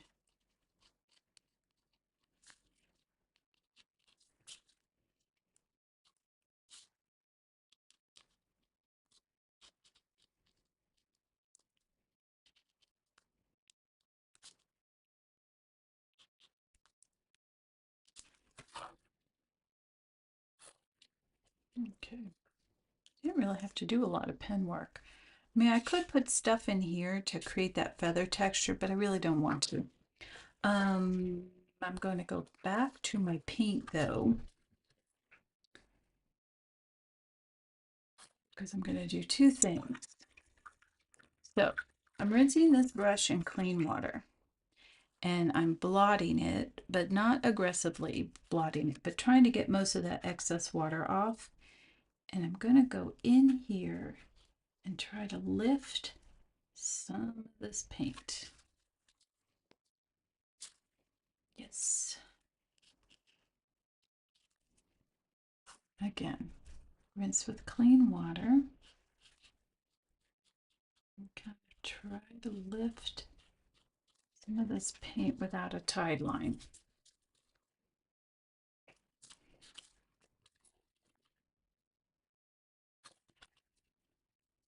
And a little bit more right in here.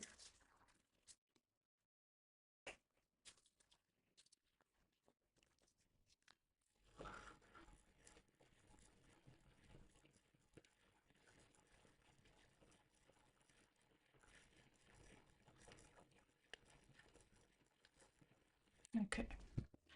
And I'm going to take some of this black mixture and move it into where I had some of this other mixture.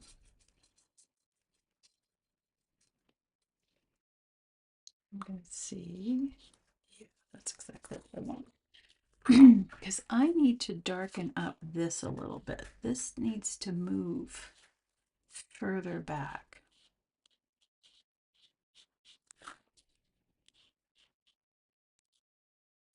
looking at the bird.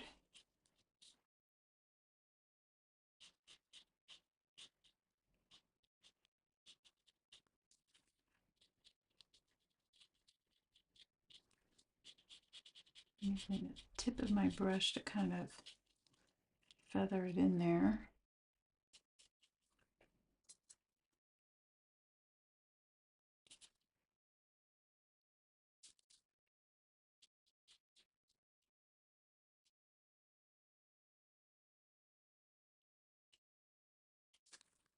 I'm using a big brush, not a fine brush, because in the shadow you don't want to have too much detail. You don't really want to have any detail. You want it to melt it away. You want it to melt away, otherwise it draws the eye in too much. All right.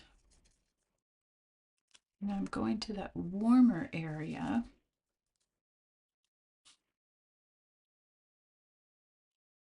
I'm just kind of taking a little lighter paint, rinsing off my brush to kind of move it around.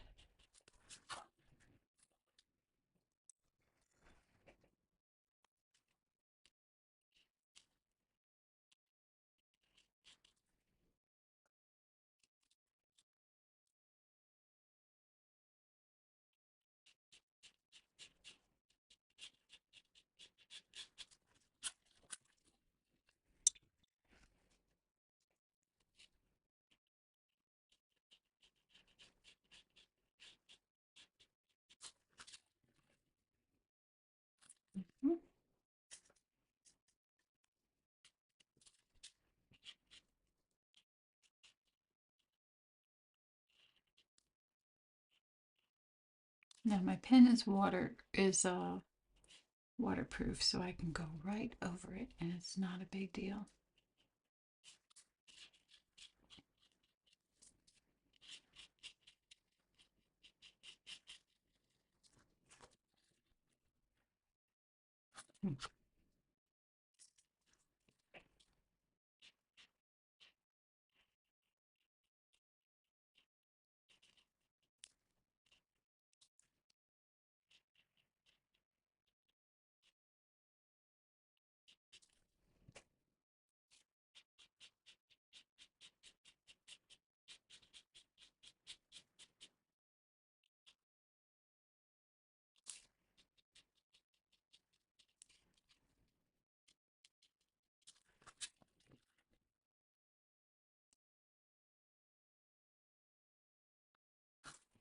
All right.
Okay.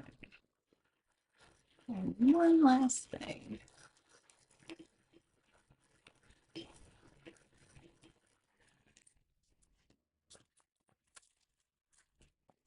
Well, that's cooling off.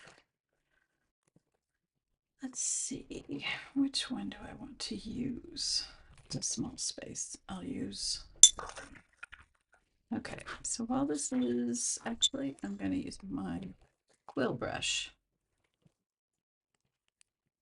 It's my smaller quill. So I'm going to take some clean water.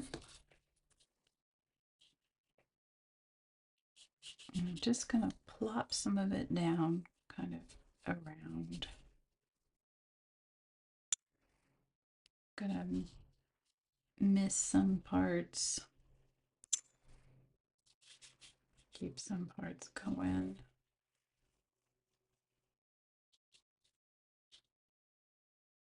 All right, and just kind of see where things are.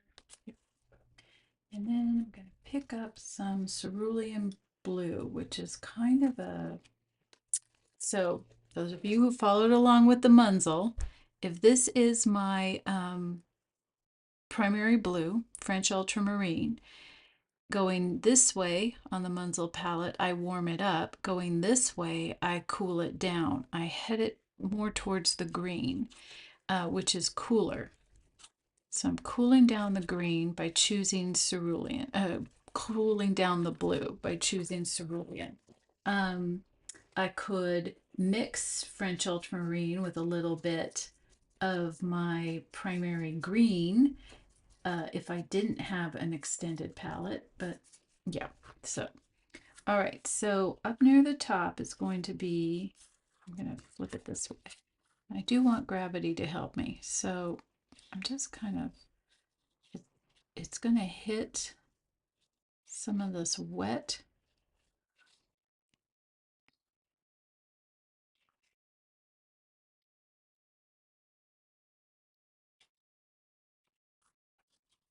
And just kind of move around.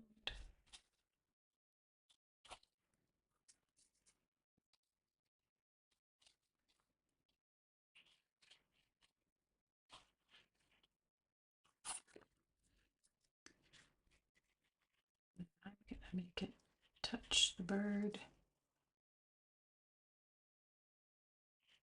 so he doesn't look separate from it.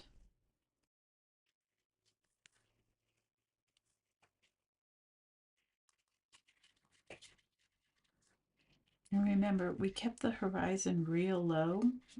We don't even see the horizon from where we are, but we give the indication that there's horizon because as the sky gets closer to the horizon, it gets lighter and greener. It's a really weird thing about that. Oh, I should tell you what paper I'm working on. So I am not working on watercolor paper, actually. I'm working on Stonehenge. It is a printmaking paper, so it can take wet media. But as you can see, it's buckling like the devil right now, which is what happens. It's not really the best thing to use for wet on wet, but it does take water media, which is why it's going in my field journal. Alrighty, let's make this go down a little. And then why don't we cool off the cerulean by going back up the Munsell scale, picking up some of this French ultramarine, mixing it in to the cerulean. And while this is still kind of wet up at the top, I'm just going to add it.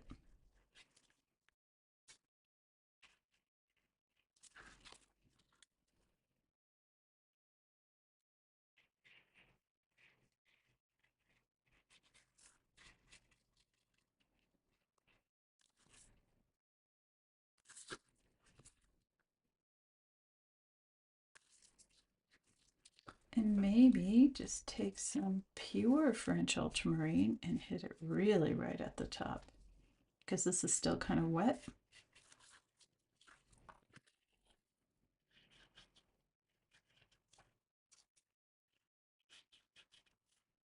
Kind of bring it down by mixing it.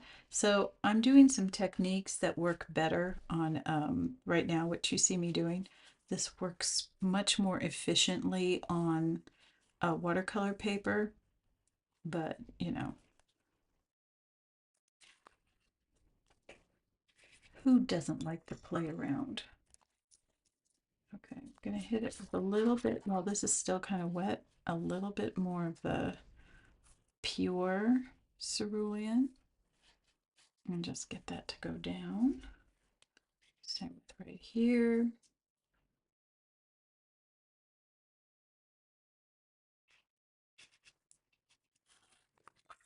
Now I'm going to rinse off my brush, blot it, and blot it more, and just encourage this to kind of feather down, pun intended, and not worry too much about edges and stuff like that. All right, here I go. Let's dry it off.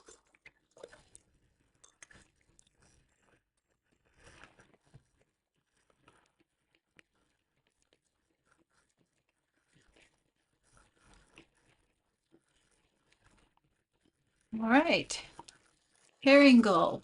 I'm going to dry them off. See, I like them so much better with the background. Last year I did a whole series of island birds, and I did them deliberately on a white background. This was a collection that I painted and showed last summer, and I did it deliberately on a white background because I was kind of going for uh, ornithological specimen slash, kind of the Audubon Sibley's type of specimen of a bird type thing. But I'm so over that now. I, I want backgrounds. I want environment. I want these birds to be placed in something. Yeah. So, oh, thanks, Leslie. I appreciate that. As you know, I do a lot of these every week, and some of them turn out and some of them don't. It's, but hello, this is real. So, does anybody have any questions?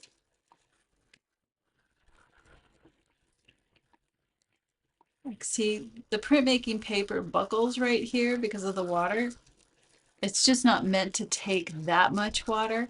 But what'll happen is as it dries naturally, and which is why I have it taped to the foam core, while it dries, it's gonna flatten out of its own accord and these bubbles will go away. I can feel it's still kind of wet in the fibers. So as it dries, it'll retain its shape, or mostly its shape, and then I will probably press it while I do the rest of the book. But yeah. So yeah, does anybody have any questions about what we just did? Any questions about Cricklewood Camp? Um, it's a lot of fun. And you're free to work on anything you want. We come together once a week during Wonderfilled Wednesday because now Wonderfilled Wednesday is taken over by the camp. So you'll see me do my shorebirds in my journal. And once I get the journal bound, you'll see me working in it. Um, but and you can work on whatever project you want. Really go to the post from July 1st because there's a piece in there. Was it in the July 1st post? Or it could have been in the replay post. Uh or last, yeah. Now I can't remember. Everything's a blur. But it's in one of those. There's like a little sidebar and you can go through the exercise if you need it. Maybe something popped into your head and you're thinking, I'm artist in residence of shells or this region or a park or this particular tree. You don't have to even be, doesn't even have to be broad. I'm doing shorebirds, but it doesn't even have to be that broad. I could have chosen to do just one bird and explored everything about that bird, basically stalked it. Um, you're pretty free on what you want to do. And the camp chat, I'm already seeing some interesting things come in, people telling what they're doing, what their theme is, right off the bat. And excuse me if I don't remember your name, I have to go back. But uh, someone was in there because they were teaching the kids that they take care of how to draw and how to draw their pets. And what a wonderful way to spend camp. So yeah, so I encourage you. It's a lot of fun. Like I said, look for in on notes. I will publish the Tuesday series of drawing just to kind of support you if you're hesitant to draw. And I will create a threaded post that I will keep adding to and post it in our replays so that for some of you who aren't on notes, you'll still get to see those posts. But yeah. Let's see, I'm just catching up on the chat. Oh, thank you, Ethel. Ethel says she likes watching me while I work out my drawings. Yes, this actually turned out. Sometimes my process is a little like I can see it go sideways and then I'm trying to bring it in. But yeah, so I appreciate that. Um Oh, okay. So Ethel asks why you can't see me plotting my angles on my reference because I don't have a camera aimed at. I only have the one camera that's up above. Um, and so sometimes I am at my drawing board and I can swivel the camera around to show you what I'm doing. But in the setup that I have today, I'm working on my desk, so I can't swivel around. Um, Although, guys want to hang out with me for 3 minutes? Let me show you what I was doing. And I will do this in the Tuesday series as well. Let me pull up my reference and I'm gonna, okay. Oh gosh, first, hold on. I have to see where the camera is going. There we go. Okay, so excuse me, excuse the mess. You're gonna see like a terrible, terrible mess in a minute. And so I apologize for said mess. Hold on, hold on. Okay, everybody. Okay, so there's my reference. And hold on. Because guys are kind of upside down. Let's go this way. All right. Let me get it straight. Okay, so basically what I'm doing, move some stuff around. So here's my bird. And let me kind of zoom out. Whoa, you guys get to really see the mess now. I'm switching some stuff around in the studio, getting ready for camp and other projects, and so it's just an unholy mess in here. Okay, so what I'm doing is, so for example, when I was taking my unit of measurement here, I'm pressing up against the imaginary pane of glass. So here's my reference, and I'm in front of it. And I am moving my thumb up to take the measurement and then moving across to take the horizontal measurement, or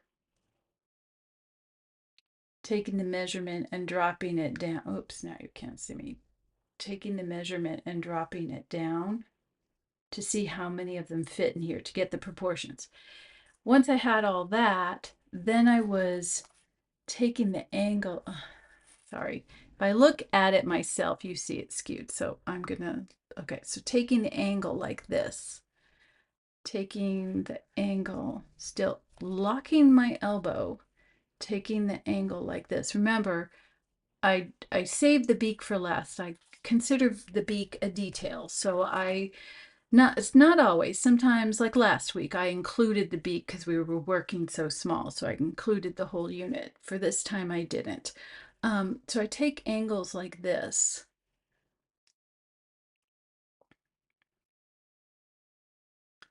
Or here's my vertical. And then remember how I said this lined up with this? Because I'm using the vertical to figure that out. Or I'm triangulating where the legs are by picking a point that I know is correct and then plotting an angle on it. Or like if I know that the eye is where the eye is, I can figure out where the legs start by looking at the angles. Does that make sense?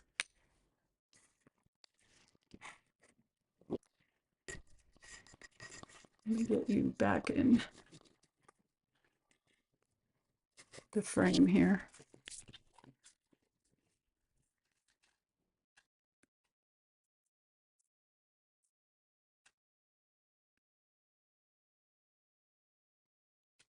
Okay. Did that make sense? Yes. Okay, so Ethel says yes. All right, and like I said, during the Tuesday series that I'm doing, I will be at my easel, which is where I draw mostly if I'm not drawing in the field. And I will be able to show you how I'm doing that so that you know, you kind of see, because I know I have to try to describe what you can't see, and it's not always the easiest to understand. So my descriptions are probably lacking. Okay, so I usually wait until Substack processes the video, and but I need to write a few things and add a few things because you're also going to get, oh, that's the other thing with camp. You get a weekly prompt. So I have a prompt that I will include in that and some other stuff. So I will send the replay out tomorrow. If you are a subscriber of Cricklewood Nature Journal, whether you're free or paid, you will get an email. If you are not, please become either free or paid. But if you're just like, no, this is a bridge too far for me, I'll sit and watch you, but I will not subscribe, that's fine too. Cricklewood Camp is for everyone. But I will post a link to the published post that I emailed to everybody. I will, at the same time, post a link to that in notes. So if you follow me, it'll come in the app. Otherwise, you could type in my name and Cricklewood Camp, or I think you could even just in the search bar put Cricklewood Camp. There is no other Cricklewood here, so I think it comes up. But one way or another, you can always find it. All right. Well, thank you all for showing up. This was wonderful. I hope that you are working on your camp project. And but if you're not, I hope that this was fun to work along with, or you just were relaxed watching me slap some paint around. I really appreciate that. A special thank you to the paid subscribers of Cricklewood Nature Journal, because it is because of them that I can do camp for everybody, and it's just put it out there and make all the content that I make for camp, and all the it's because of them that I can make all the content I make for Cricklewood in general. So big thank you from me to all of you for your support, and thank you to all of you for your support in just showing up to Wonder-Filled Wednesday and to subscribing at any level. I cannot tell you how appreciative I am and how excited I am to have you with me along for the ride and exploring nature with art with me. So thank you, thank you. Okay, so Fieldwork Friday, people, we have a session on Friday at 1. Otherwise, another Wonder-Filled Wednesday next week, same time at 1:30. And yeah, have a wonderful time exploring the outdoors. And I will talk to you all very, very soon. All right, take care. Bye.